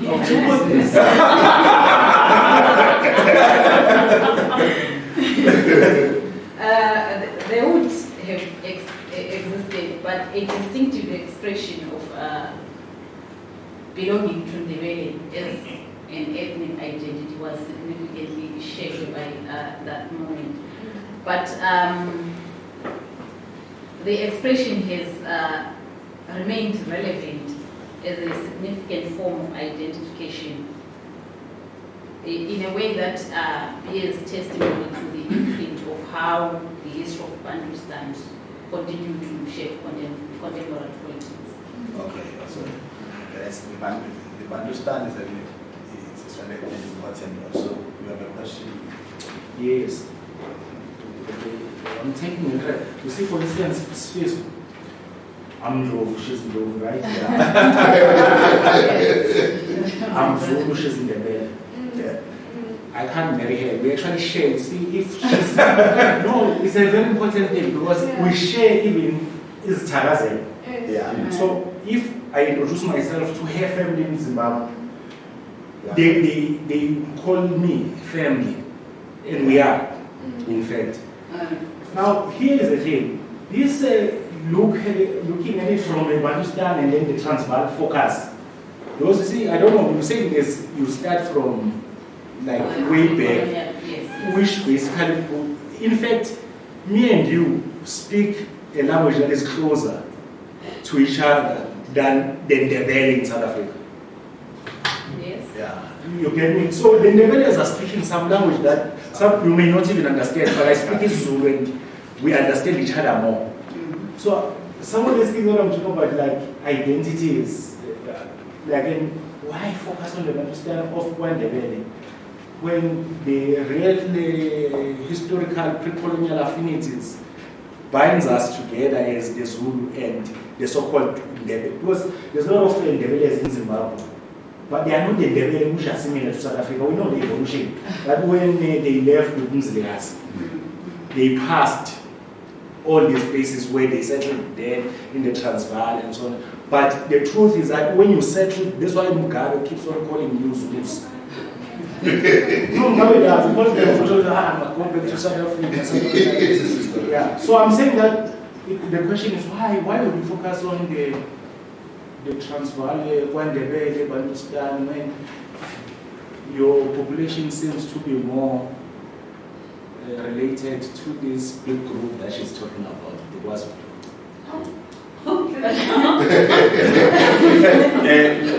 Let's stretch it. We are problematizing this, and these questions will apply to all the chapters. Let's stretch it. Had there been a Khoisan Bantustan, is it possible that the Khoi and the San would have had a greater claim and stake in the shaping of the post-apartheid South Africa than is the case today? And most likely that even language, because the Bantustan arrangement was used to negotiate claim. Yes. Right? And so every language is there, and the official languages is the sustenance of the Bantustan. You affirm those Bantustan identities because how it has been constructed in the past. So Khoi and the San also then had their own Bantustan. Is it possible then that the language will be recognized and that they will have a different stake than currently is the case? And it's just an abstract question. Dan is not here, but Dan deals with it then in down in chapter 8. Yeah. But you had a question. I have a question to Fumi. Forgive me, it's also a basic question because I've done a little bit of work on what is called Zulu nationalism. I'm going to say what is called Zulu nationalism because actually, if you look at it closely, we're talking about the mobilization of ethnicity for political ends. Fundamentally, that is what we are trying to explain. Because I'm worried about the use of the concept Zulu nationalism. It's like a sleight of hand in a sense. But when we think about it more analytically, what scholars who write about this stuff are really talking about is political mobilization of ethnic identities. So my question is it actually not better to frame the problem that way? Is it not clearer? It's because once you get to the notion of Zulu nationalism, to me, it doesn't explain much when you say that, especially because the idea of being Zulu has changed over time. It's a recent phenomenon to start with. It is a 20th century phenomenon. I mean, that doesn't mean there were no people who were called Zulus. It has always struck me how contested the notion of being Zulu has always been. Not just only now, even before. So to talk about Zulus in general terms, I always find that problematic. Because we are not talking about people who speak Zulu when we talk about Zulus. That's not my understanding of what we are saying. Otherwise, it wouldn't be a problem. It becomes a problem when it is politicized. So whenever people talk about Zulu nationalism, they are talking about the politicization of Zulu ethnic identity. Which, by the way, even amongst people who consider themselves Zulus, there is no unanimity about that. What we are talking about is an elite that politicizes Zulu identity for political ends, like in the case of Zolitini and Trust. So I don't know, maybe it's really an issue of preference, but I suspect there is more to it than my own personal preference. So that perhaps as scholars, if we call things by their specific names, that in this particular instance, we are talking about political mobilization of ethnic identity, it becomes much easier to explain them. You know, when you read a paper that we have mentioned now, the title of the paper in the main that we are talking about, what nationalism without a nation is, that, the title is Nationalism Without a Nation, which is odd, I mean, when you think about it. But you see, the reason why he says there's been a decline of Zulu nationalism is because the trouble that he gets into is that the scholarship, especially in the 1980s, was talking Zulu nationalism, Zulu nationalism. And then you get into the 1990s, what was called Zulu nationalism is no longer there. Because they called, it was a conceptual problem. What they were trying to deal with was the political mobilization of Zulu ethnic identity. That doesn't happen in the 1990s when the Tele-Zidis grouping are co-opted into the government of national unity. So the problem that we thought was a huge problem suddenly disappears, and as a scholar you have to try to explain it. Because we have invested a lot of your career. He wrote his PhD on Zulu nationalism. So we have invested your career trying to deal with this, what you thought was a big problem. So when this political mobilization goes away, he says nationalism is in a sense has declined. Because actually it was not nationalism which was the issue. It was the ethnic mobilization, it was the political mobilization of ethnic identity. As partly a way of the elite in the Zulu Bantustan to get concessions. And so it mobilizes until it gets those concessions. Once it has them, it stops mobilizing. And then the scholar says there is no Zulu nationalism, while actually the problem had been misdiagnosed. So that's the reason why I'm saying, I mean, whenever I see something that says Zulu nationalism, I say now that is getting interesting. Let's get into the conceptual thing. How is it defined? Why do we call it? How do we define it as Zulu nationalism? It is not defined, it is assumed. And that's the reason why there is no theoretical basis for it. You cannot explain it because you assume what you call the dependent variable. Let's go to methodological term. Because what is the dependent variable? Basically, the dependent variable is the ethnic mobilization of the political mobilization of ethnic identity. That is the dependent variable. That's what we are trying to explain. And so we are trying to explain, so what are the independent variables? What explains this thing? Then, in her case, she says the very identity was shaped by the Bantustans, by the institution of Bantustan. So her dependent variable is the very identity. No, so one of the things that shaped. One of the things, but at least it is one independent variable. Correct. Yes. That is her independent variable. She says, well, this thing that shifts over time, which is the very identity. And the reason why it changes over time, there are these other things, and one of them is the institution of Bantustan.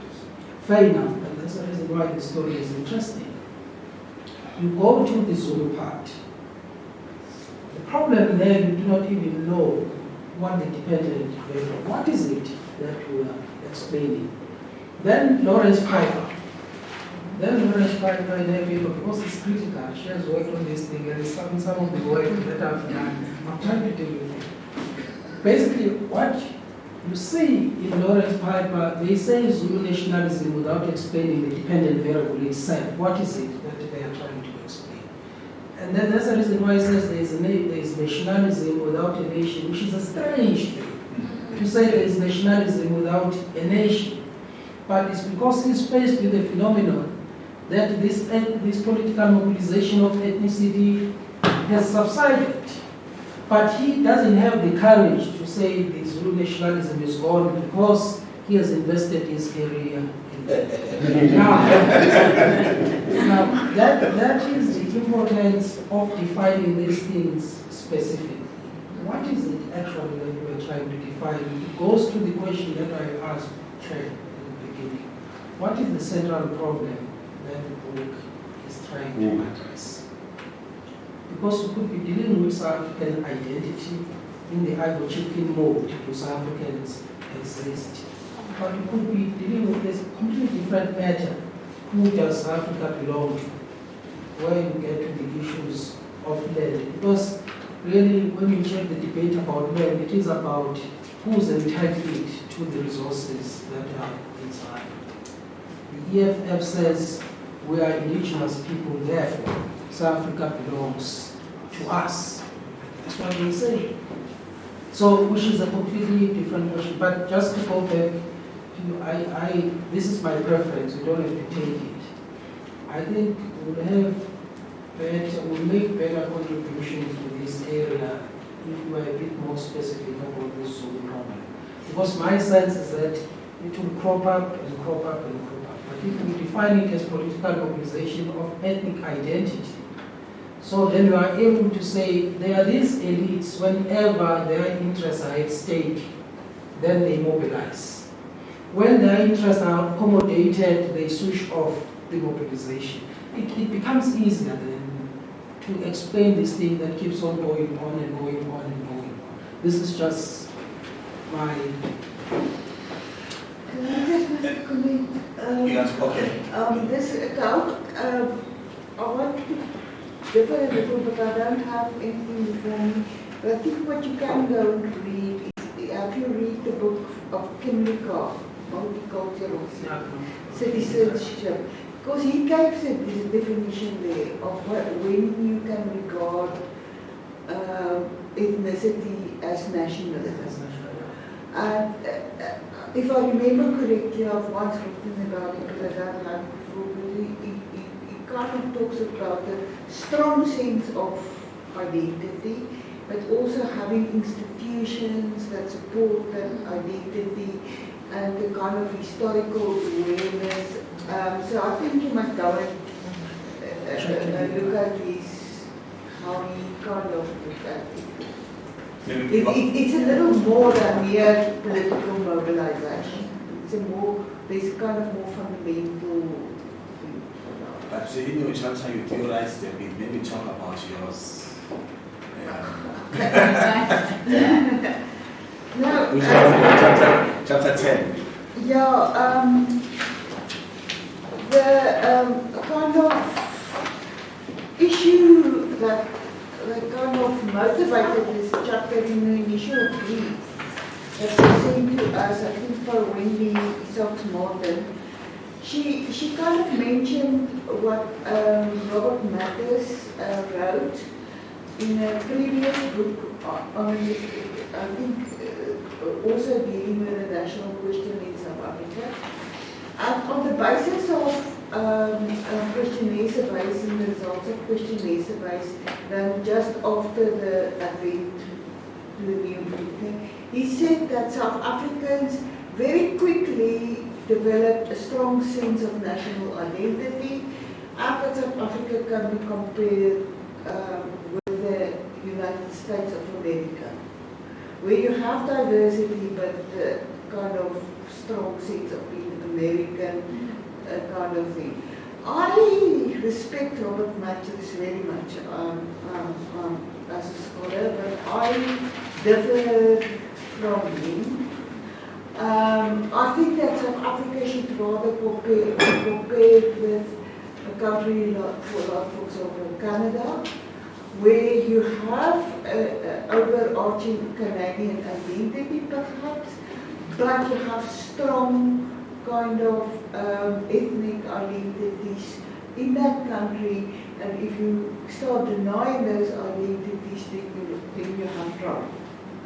And there's other countries also that realize it. And so I look into the whole thing of the idea of a nation and various conceptualizations of a nation, and actually the modern conceptualization comes from the work of actually faults and whatever about nation building, and I look also at critique at that, and also at critique from Africa, from scholars like Darcy. And then in the end, I think I wish to conclude that South Africa is not a United States. That South Africa should rather be looked at on the model of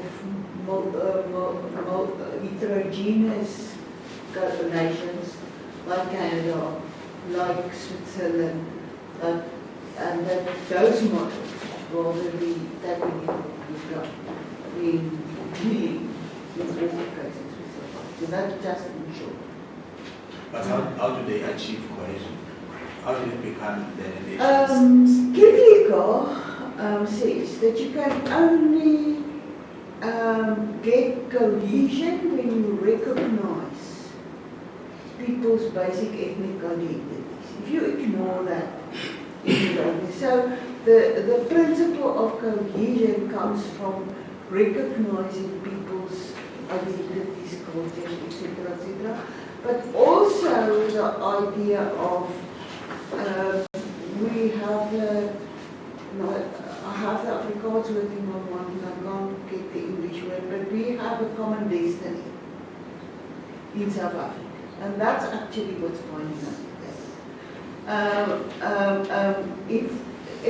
If the economy goes down, it concerns us all. So it's to the benefit of us all to work towards and to work together to a good economy, to good infrastructure, to development, to good education for all, because we are together in this. Whether we like it or not, we are. And that's kind of binding us together. Not kind of. And I'm not denying a national identity. There's a very good empirical evidence for strong national identities, but there's just as good empirical evidence that people, that these kind of like subnational identities are strong and that they need to be recognized.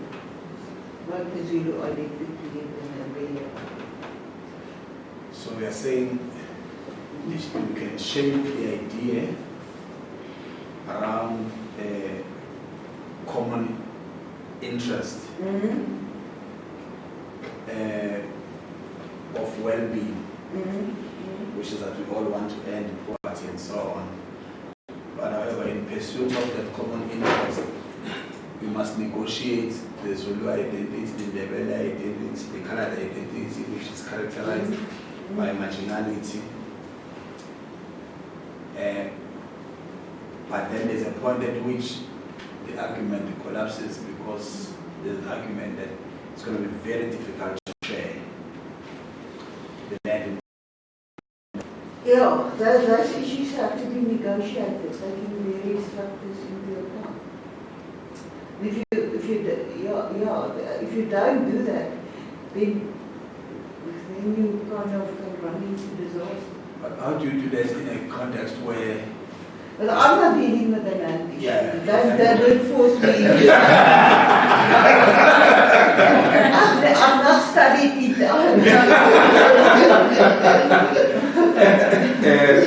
Okay, but and I'm just asking a more generic question. As I said, so the Constitution, the way it's written, and it recognizes, language groups, and here is the architect who reduced everybody into a language. So the Constitution reduces everything into like language group, and those who are able to negotiate where they are in the hierarchy.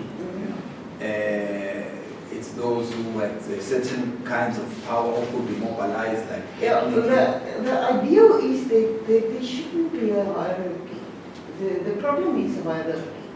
And that's actually probably the majority versus the minority. That's one of the problems. Yeah. But elite formation in contemporary South Africa is a function of historical factors, right? So the fact that the Zulus were able to negotiate themselves to become a significant factor post apartheid was around the fact that they could be mobilized politically and the power around the king and the land and so on, whereas others couldn't mobilize the same way. Right? And so elites have negotiated their proximity to power and access to resources, not for the benefit of the majority. So how do you then break these elites in your construction of this idea of South Africa, such that it's an idea that is shared by the elites and their proximity to power and resources? I don't address this. You don't? Okay. I address questions of identity and who is, more the kind of the identity. But if you... I can go into that, if you I'm not ready to answer that. If you Shaman and poor and you think the majority of people in the geographic area where people speak that language, then being Shaman means being poor. I missed that point. What about being poor? Can these identities that you talk about be used not as a lowest uncommon denominator, but can they be used as a resource towards building nationhood, because you carry your baggage, right? So if you're in a particular group and you think you are marginalized and poor and so on, what do you bring then at the high table where being South African is shaped and identified? The idea of that South Africans are not, the idea of South Africa is not wholly South Africans as individuals, but that there are also groups in South Africa, and they build actually the South African nation. And you can't just regard South Africans as individuals with no ethnic, language, identity. So they can have common interest irrespective of their historical encounters and inequality in terms of their material well-being. Yeah, well, it's to everybody's benefit that we address these questions. Because we all want this country that works. And where everybody kind of can, if they work and they do, they bring their part, can flourish. But Dr. Carter, in his chapter, he says language is a barrier. It acts as a barrier to social integration. You want to talk with that so that we build the momentum. Can I talk about my chapter? Yeah. Sure. Wait, before, I just want to... Oh, you want to ask something? Just a very small question on the notion of the South African nation. I'm sorry about being finicky. But they have consequences. No, we should treat these colleagues as review, so that we develop the chapters. I'm quite finicky about the use of terms. Because nation is, at least for us as scholars, nation has a specific meaning. So to say the South African nation, I suppose, if you insist on using it, you will have to defend it. It shouldn't be assumed that there is something called the South African nation. Interestingly, if you look at our constitution, it doesn't talk about the South African nation. I suspect it doesn't. At first it says we the people of South Africa. There is nowhere in the constitution where there is mention of something called the South African nation. And I have a suspicion that it was deliberate, actually, that it was not mentioned. Anyway, it's either the people or the state. And I think there was an easiness about using things like a South African nation, because frankly, our serious questions about whether it exists we exist as a people, as a state, we are citizens. But to take it to a nation, I think it would be a bridge too far. But perhaps I should pose it as a question, whether we have thought about the notion of a South African nation seriously, or we're just using it in general terms, like people, general members will use. But I'm just thinking as scholars, the idea of a South African nation to me is quite tricky. There are two conceptualizations of the concept nation in the literature. The one is the primordial conceptualization. Yes. The other one is the civic. They talk about civic nations. And therefore there you have the United Nations. And that's actually, perhaps you should have talked about the United States, but then there's a country like the United States, which is kind of, but actually that conceptual is nations, is a group of people in a particular territory area under a single government. So that is a state, because that's the definition of Yeah, but you can't talk about the United States. No, but Yeah. I'm saying It's a civic conceptualization, but in the end, you come with a kind of national identification factor that we are and that comes in. Beyond citizenship, The constitution does not define the citizen. It doesn't, but the whole issue of South Africa first, that kind of come in, the identity thing of South African identity. That is what politicians, that is rhetoric that politicians use. That to me is fine. I mean, when politicians say we as a nation and all of this thing, national interest, we should treat it for what it is, as political rhetoric. I was just asking a theoretical question. That, because this is a scholarly book, I think we need to be a bit careful on how we use. On the basis of people kind of voicing a strong national identity, people draw the conclusion that yes, there's unity, everybody is happy, everybody is kind of, and that tells just one part of the story. No, I'm saying you go to South and North Italy, the same issue. Yeah. Their identities with the town where they live. I went to Padua, it was celebrating 1,000 years of continuous operation of their town hall. There was a banner across it. They have very weak identity to the whole of Italy. Yeah. They regard the south of Italy as like Africa. I think I can use the term. And get their cheap labor from there. So this thing is not, South Africa mustn't regard itself as unique in nation formation.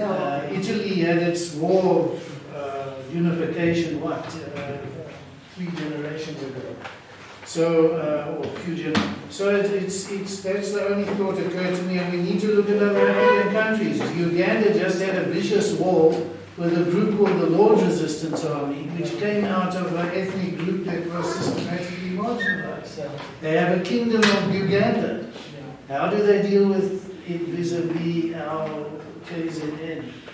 So we're not even unique in Africa. Yeah, I think you may have to draw from some of the interesting developments when the issue of kings or monarchies in South Africa was raised. A number of groupings or nationalities wanted to resuscitate these monarchies, and they claimed to them. The classical one, which was very interesting and reacted, was the Chief Mopedi in Prague. And the Lesotho, they said, no, our king is in Lesotho. So really, and then if you look at Botswana too, when the chieftaincy is concerned, contested in around San City there, people say, well, we belong to chief is in Botswana. So all these things are very interesting in terms of the fluidity of nationhood, and they get somewhat interestingly contested. I suppose I was making just a point that we need to distinguish between nationhood and statehood. That is a fundamental distinction. But the term nation is used commonly in the world, not the term state. They will use the term state very specifically, for example, to refer to the government or something like that. But the term nation is used in the world for the people living under nowadays in the modern world, it's used to refer to all the people living in a particular country. It's a common. But it is a colloquial usage. That is my point. It is a colloquial usage. So in scholarship, there is attention paid to the terms that you use. And the whole. Because otherwise you confuse. I mean, if we use colloquial language, then we may cause confusion. No, actually, it's not colloquial because it's used in literature and it's used very specifically in the nation building theories. South Africa is being a nation. Yeah. I think, sorry, I must come from a legal point of view. Because if you look at it from the point of view of passports, not a single Bantustan passport was recognized by any other country. So the idea of a nation state legally exists in the world. You try moving and getting into trouble in Vietnam, you will call your embassy, whether or not you feel South African.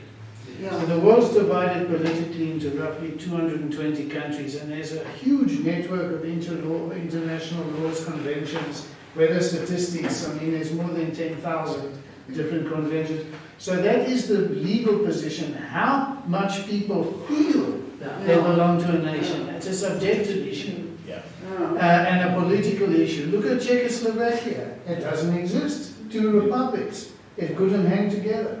The Balkans have had held together by the Communist Party. When Tito went, neighbors started killing each other, raping each other, who lived in peace for 30 years, because one happened to be Muslim, although ethnically, DNA identical, you see, but culturally not, given that when they were ruled by the Ottoman Empire, some are converted to be Muslims and slaughtered like sheep and raped by neighbors and so on. So it's the ethnic thing held together and subjective stuff and historical and the power thing, but the legal framework for the world is the assumption of nation states. It used to be different when there were empires, but now every state's supposed to be sovereign. That is the legal situation. I thought it's quite a useful distinction. But the book raises a sociological and a political question, not a legal one. The legal question is assumed, is taken for granted in the book, right? Unless I'm wrong. So the question that the book raises is a sociological and a political question, the subjective question that you raise. Yeah. So that's the reason why I say, then since that it is a central question that the book raises, we should be careful then how we use the terms. Distinguish the because the legal question is taken for granted. So basically the question the book asks, does a South African nation exist? That is my understanding. That's what, which is a sociological question, it's a sociological political question. So how we use terms in this context then to me is quite important. And it's I think it's a general point for all the authors that we must be effective in defining use terms. Yeah, the terms we use, yeah. So you want to talk about yours? Yeah. Just before I start, I just want to ask my colleague there with the census. You know, when I was in primary school, my school was known as Freedom Indian Asiatic Primary School. Okay, I'm going to come back. Okay. My art chapter, I think hinges on this first thing I asked. Language is crucial to a person's identity.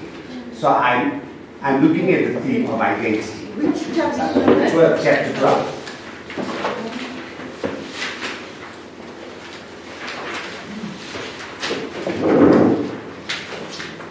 Right.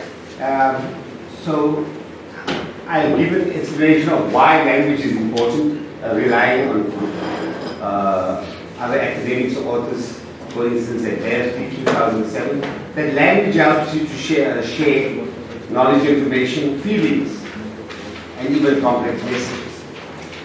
Now, my observation as a lecturer for 10 years at Soweto was, and sometimes very, very dangerously or gravely, that students from African countries were identified by their language to the extent that they wouldn't talk in my classes. They speak English, but the manner in which they speak English, with the Portuguese accent, French accent, which led to them forming homogeneous groups. In other words, seeking their own comfort. That was one. But the social integration, when I questioned them, they wouldn't live in black communities in Soweto. Because according to the interviews I conducted, when it gets dark, they would be attacked or they would be threatened because of the identification through their language, not color. Not color, not any other reason. They actually integrate via fashion and so forth. So that is the question of identity is what I'm saying. And they couldn't integrate, so they chose to live in previously white areas. It was safe for them.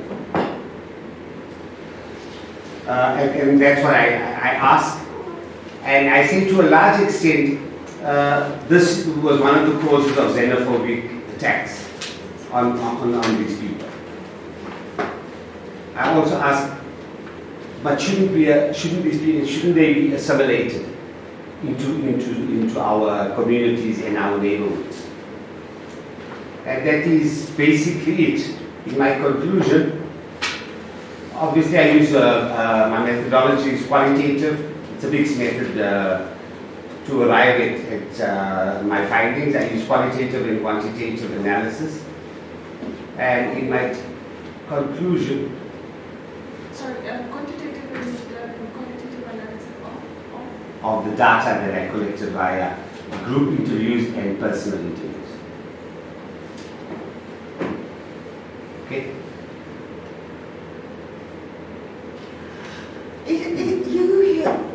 Can I just not comment? It's not a topic I know much about, but we've just kind of conducted focus groups with students at the Social campus of TIF. I wasn't in the interview because we've experienced, for example, at UNISA that black students don't want to talk about certain issues in the presence of what. Okay. They hesitate about it. For example, we asked about racial relations and so on. So I wasn't in the interview. I only heard afterwards from the two interviewers. They said that at Shisha campus there's a huge division. When they came to question on racial or integrated relations, the issue was between Menda and Zulu students. So isn't that similar? And isn't it a question of identity or ethnic identity rather than mere language? I don't say it's mere language, I say it's one of the identifications, but a major identification of students from Africa. Oh, yeah. And one of the causes of xenophobia. Yeah. That is what They identify their mere language. Language is the kind. Otherwise, for other intents and purposes, they would be like any other African student or any other African national. Is that fine? So in conclusion, I see the sense of belonging and the desire to be in groups exists today despite mass modernization. Partly because it has enabled survival during years of oppression and suffering. And I quote from a respondent who talks about their daily lives and how they are treated differently as social integration becomes such a huge problem for them. And therefore they don't see themselves as being South African. And I would say, I'm going to use a percentage here from the students and from the people I interviewed. Say 40% would like to go back. You understand? 60%, 30% say they would stay. They would, well, for other reasons, because of the economic problems in their countries, etc. But it's a problem to stay in South Africa. And costly for them as well to stay, because they have to stay in neighborhoods where rentals and so forth are high. Costs are high. So, but this is a demographic group that is relatively privileged because these are university. No, and I also interviewed residents. But it wouldn't be those who work in the construction environment. No, I didn't. But I did interview ordinary residents in the Rosettenville area. No, more from an analysis and the conclusion. Yes. A working. From the critique, from your critique in your chapter. So if there are students who come from, because it affects mainly those who don't come from Anglophone, right? Yes. So they come from Francophone Africa and Lusophone. They studying at the University of Johannesburg, and they are financially better. And language is a barrier in their integration. Half of them think they must go back home, and others, for socio-economic reasons, they stay. Yes. They wish to stay, but they stay in the. Then they go, once they are independent to that extent, they go and stay in safer areas. But the same will not be said of someone who came from blue collar workers. From blue collar. Okay. I wouldn't be able to draw the conclusion, but I would agree with you. There's a time at which they are going to vote, right, after some years. Right? Yes. Because they become, over a particular period of time, they become citizens. Yes. So in the long term, this could then influence, who they vote for, I mean, their political participation. And I'm raising this because going back to the central argument of the book on this, the contested idea of South Africa, that in your analysis and in your conclusion, you need to go back and tease that thing out. What will this mean in the next 20 years? When we have a generation of people who came, citizens, and later, well, it's going to shape their identity and sense of belonging, because eventually they will become they will be entitled to vote, for example. Sorry? You had a question? Yes, I thought that distinctly there might be an underlying issue. I wouldn't like to call it class, but the fact that they come from elsewhere and on scholarship. Or family. They definitively belong to a specific, and for level of better definition, class, and therefore they may not fit in well in the neighborhood that has less resources. Add to that the language barrier, which makes them to be identified differently relative to those who will be speaking English and the like. So in a way, where am I trying to get with this point in terms of identities? I think the underlying issue is not so much they themselves in what in identity they look like, but it's more a the class issue and the language barrier became very interesting and important. Just look, I just listened to, but and I read the title, and obviously I don't know a lot about what it is that you're going to do. But certainly in terms of like your definition of, well, your extraction of language as a causal factor of xenophobia is extremely problematic. That's the first thing. And it is not in any way, shape, or form supported by your methodological approach. Okay? So if you're going to draw a causal relationship between language and xenophobia, then you already have a paper that is easily knocked out. Right? And then the second point is your definition of Black African as a specific historical and institutional use of Black African as a term, as a descriptive thing, and also as something that carries particular forms of value on the social group. That itself is also problematic because when I read Black African, I did not in any way imagine that you were speaking about people that are not citizen-wise South African. So you'd have to also look at that. The thing about Soweto campus and University of Johannesburg and Rosettenville and all of that. I mean, if you look at the corpus, if you look at the Canania, just the African Center for Migration and Society, right? And in the way that you framed what you said, I'm just taking from what you said. No, it sounds to me like you veered off studies around migration, belonging, group forming, and that kind of thing, right?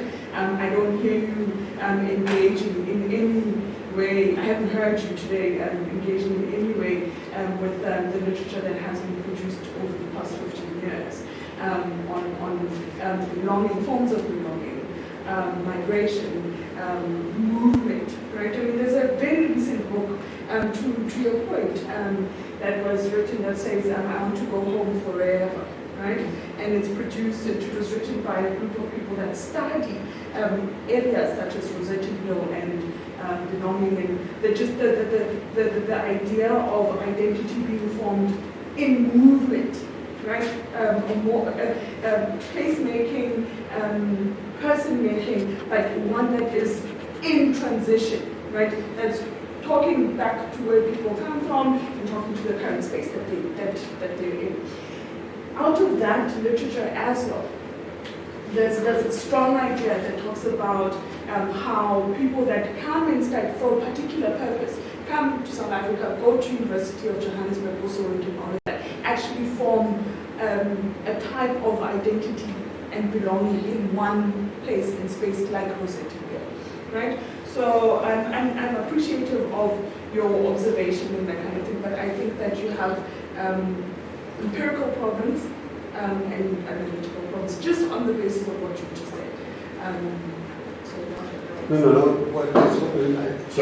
Let's take both questions and respond to both. Yeah? Okay, I think my concern is the fact that this speaks on students, issues that students are dealing with, especially in terms of language. And so we took campus, and then you also mentioned that you interviewed people who are not students. So I'm trying to understand what was the significance if the topic is about students, because sometimes you just need to narrow the topic and get to the crux of the matter. Because if you're interviewing someone who's not a student, who is just a resident in Soweto, you're bringing in someone who is not really part of your study, or who doesn't belong to this particular topic. So I'm trying to find the significance of bringing people that are not students, who are just residents in Soweto, but are from other countries. Okay. When it comes to your critique, man, it is a cohort. I go to students in Soweto. So while you talk about migration, other people, other authors having written, that is true. That might be fine. But I'm looking at this particular group of people, students. And yes, when it came to interviewing residents, and I said one of the areas was Rosettenville, it was relatives parents, sometimes sisters, brothers. I wanted to see, my idea was to see if they also experience the same type of social integration as the students that I interviewed. So that was the reason for interviewing some residents. Okay. Just to qualify or to strengthen my findings. So then I could remove them. then it became common. Yeah. So the experience of students. I wanted to see if it's unique or it's totally subjective. Okay. And the second part is the one that gives you the empirical evidence to argue that out of necessity they will stay. But if it wasn't for the colonialists, they would have left. One of the things that came out in our conversations was that it was more convenient. Yes, financially they were better off, but it was more convenient at that time, at most times, up to recent, to stay around on the campus because campus accommodation was few and far between in Soweto at the time. And it was more convenient to stay around it.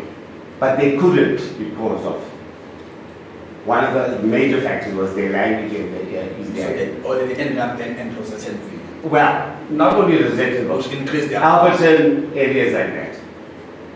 Okay. You have a question? Yeah, look at me. They are sociologists here. No, but it goes back to the question that I was asking. What is it that was being investigated? Look, in South Africa, for instance, there are students. A student who comes from Rustenburg in Durban may have difficulties of integrating in Durban. So, and they may not actually even aspire, therefore, to integrate. It's like, I'm Tswana speaking, I'm not going to waste my time trying to learn this Zulu because I'm going back to Austin. Or even as Zulu Northwest. Exactly. so that person is just not going to invest time because they are there for 3-4 years. Then they are going back to an environment where they have got a need to socially integrate. Now, then there's a problem, the second problem that Fund is raising. You go to students. Now, as we are saying, students, what would be their reasons to want to socially integrate? Remember that we're saying that they also want to go back home. They may stay because of socio-economic imperatives. But their default is that they will be going back to the countries of origin and so on and so forth. So when you combine those with other people that we don't know, like who are they? Because there are other people, there's blue-collar workers, that by force of, compelled by their circumstance, force of circumstance, they have to really stay in Soweto. They have to learn the language. They have to socially integrate, compelled by force of circumstance. And we've seen it, I mean, there is, and we know for a fact in South Africa, there's literature that backs it up. Mozambicans speak Portuguese, but they don't stay in all these places, all of them. Some stay in Rosenville and so on in GP. But there is a significant Mozambican population in Soweto that speaks Shangaan, Zulu, and so on and so forth. So I'm saying that the difficulty with this is that we are not being told that we actually had a group of students that were the research population. Maybe then there's like other people who are just maybe a control population. So the problem is then like, how then do you conclude on xenophobia? How do you conclude on difficulty in social integration? Is there also an aspiration even to socially integrate? There are people who just don't want to socially integrate. And it might not have to do with the fact that they are foreigners. Sometimes, as I'm saying, that there are people who go to University of the Northwest and socially integrate to other students because they can speak English. And then go home, back to Umlas. and they will say, having like I have an opportunity of learning Setswana, but I didn't take it up. So I don't know what is it that. If you look at my questions, I do analyze it in the findings. I've asked specific questions of the students, and that's where I'm studying. I'm not studying I don't study people from Mlazi or anywhere. I'm studying the students because that was my initial observation as I started lecturing, and that's where the interest came from. I asked them specific questions, and I got responses from them. So that is contained in my article.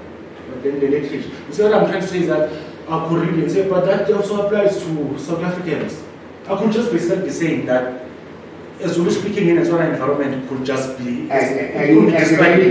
that's called generalized ability. You could apply. I think okay, basically the fundamental question I'm picking up, the limitation is that it's me and you only who've read the chapter here, but the question still obtains, and it's a feedback that you must clear in the introduction in particular, as well as in the conclusion, going in generalization, whether certain behaviors or preferences are shaped by particular circumstances, because in that instance then we cannot generalize them. So we must need to make that clear, including these questions around the methodology and all other protocols that apply when we are presenting something empirical.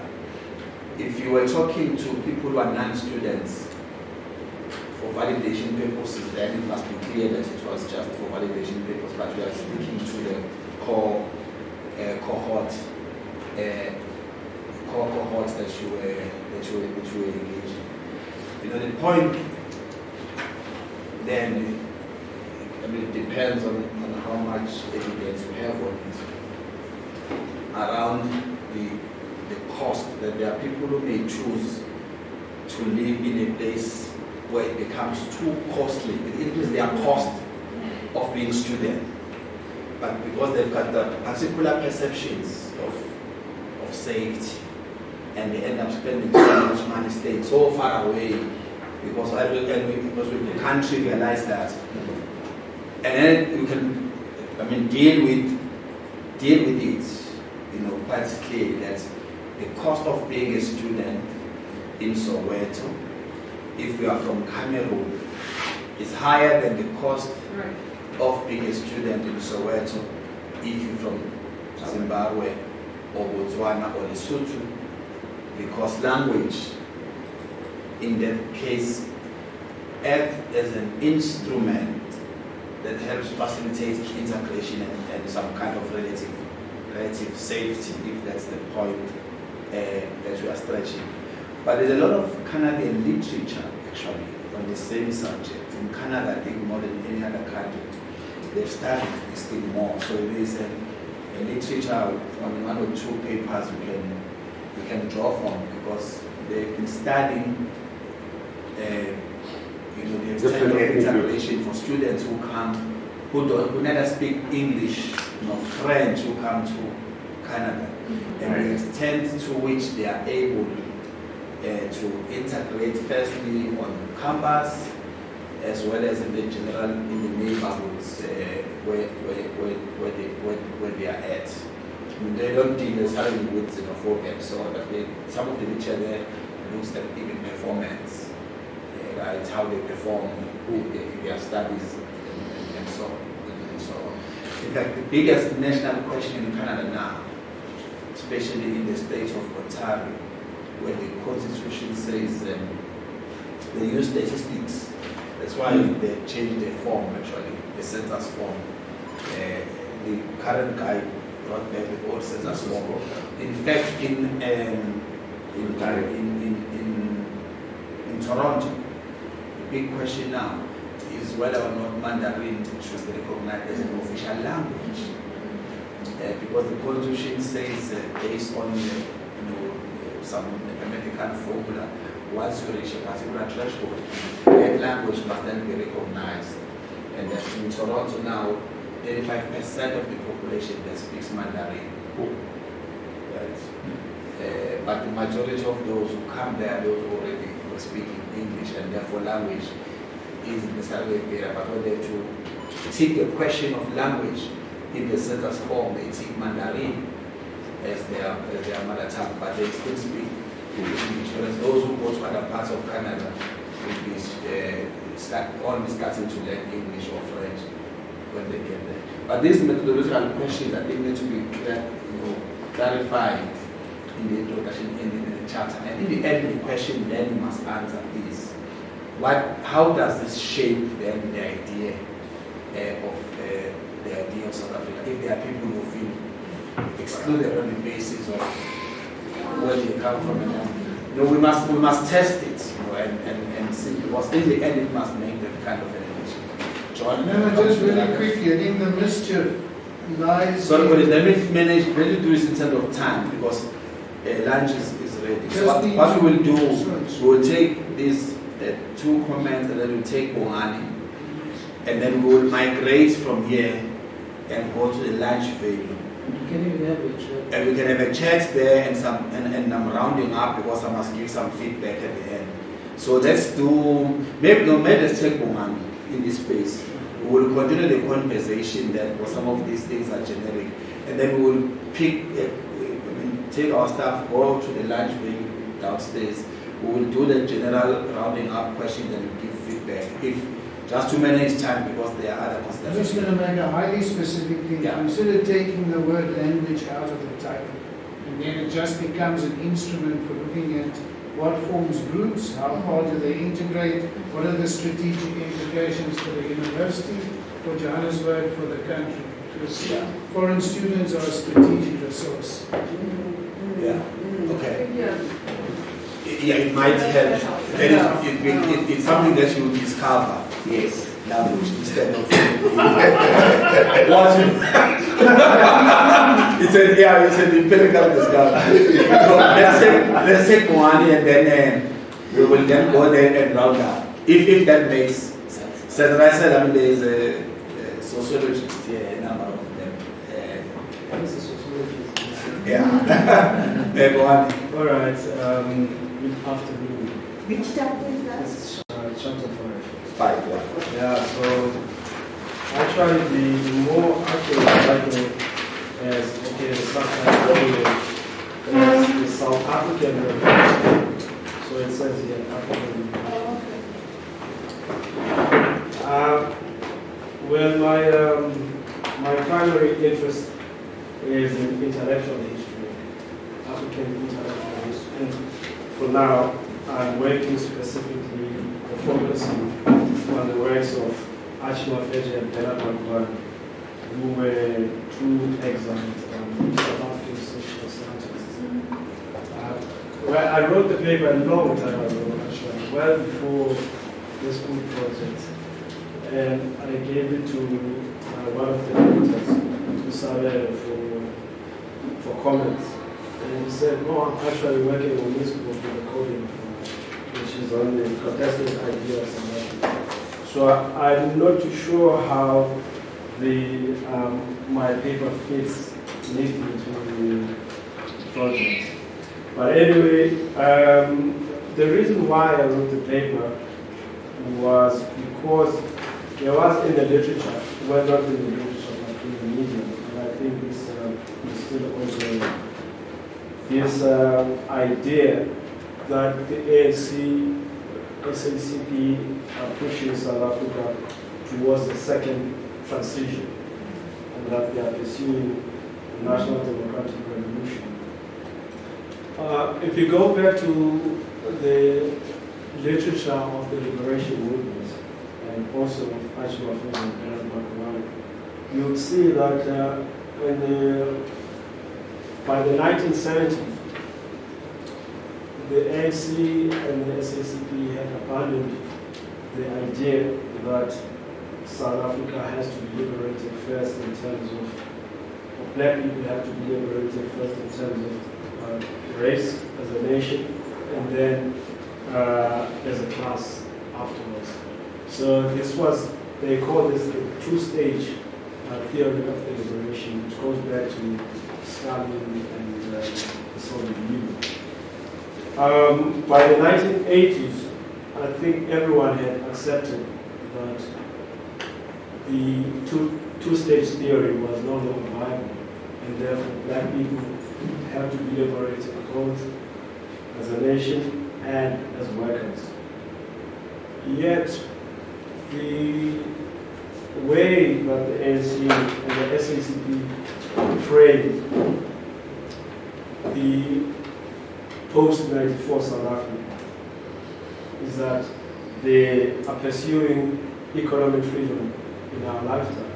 And I think this is a concession that they failed, maybe that's a strong word to use, that they did not succeed in demolishing or doing away with the idea of a two-stage liberation theory. So one of the arguments that I make in the paper is that the idea that black people should be liberated first as a nation, and then as a class, as workers afterwards, commits the sequencing fallacy. There's no way, for example, or there's no reason, if you go back to the works of Makubane, who was ANC, and Achima Freji, who was a member of the Unity Movement. Their argument was simply that black people have to be liberated, both because they are oppressed both in racial and in class terms. So I think my challenge now, having listened to, or having read the comments from the reviewers of is to try and get the paper to fit into the theme of the book, that is on the contested idea of South Africa. Because I wrote the paper well before the book, so yeah.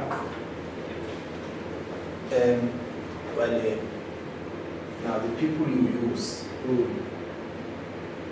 in their work, you take Makubane for an example, Yes. It will bring this closer to home in his great text on the making of the racist state. So the expectation then would be, to fit in the frame of the book, would be that you go back to that work and then answer the question. And the part, and I mean, then because they use the contemporary moment, there's this aspiration of the National Democratic Society. And they were building blocks towards the making of the racist state, and they characterize what it is. And then there is something in between that and the aspiration of the National Democratic Society. But that which stands in between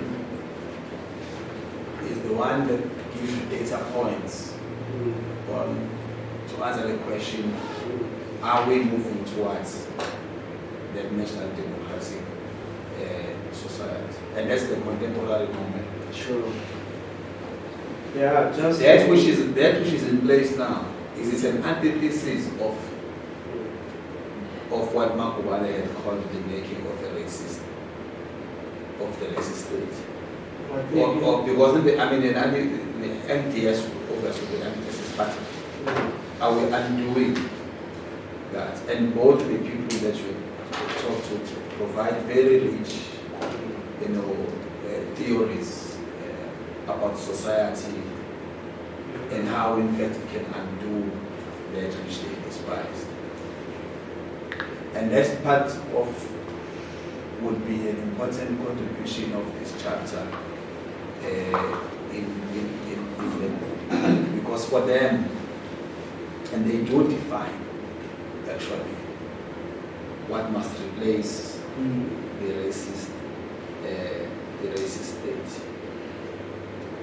And they are rich theories, I think, that you have to look at as you revise the chapter, which in fact might be touched on cursorily in some of the other chapters.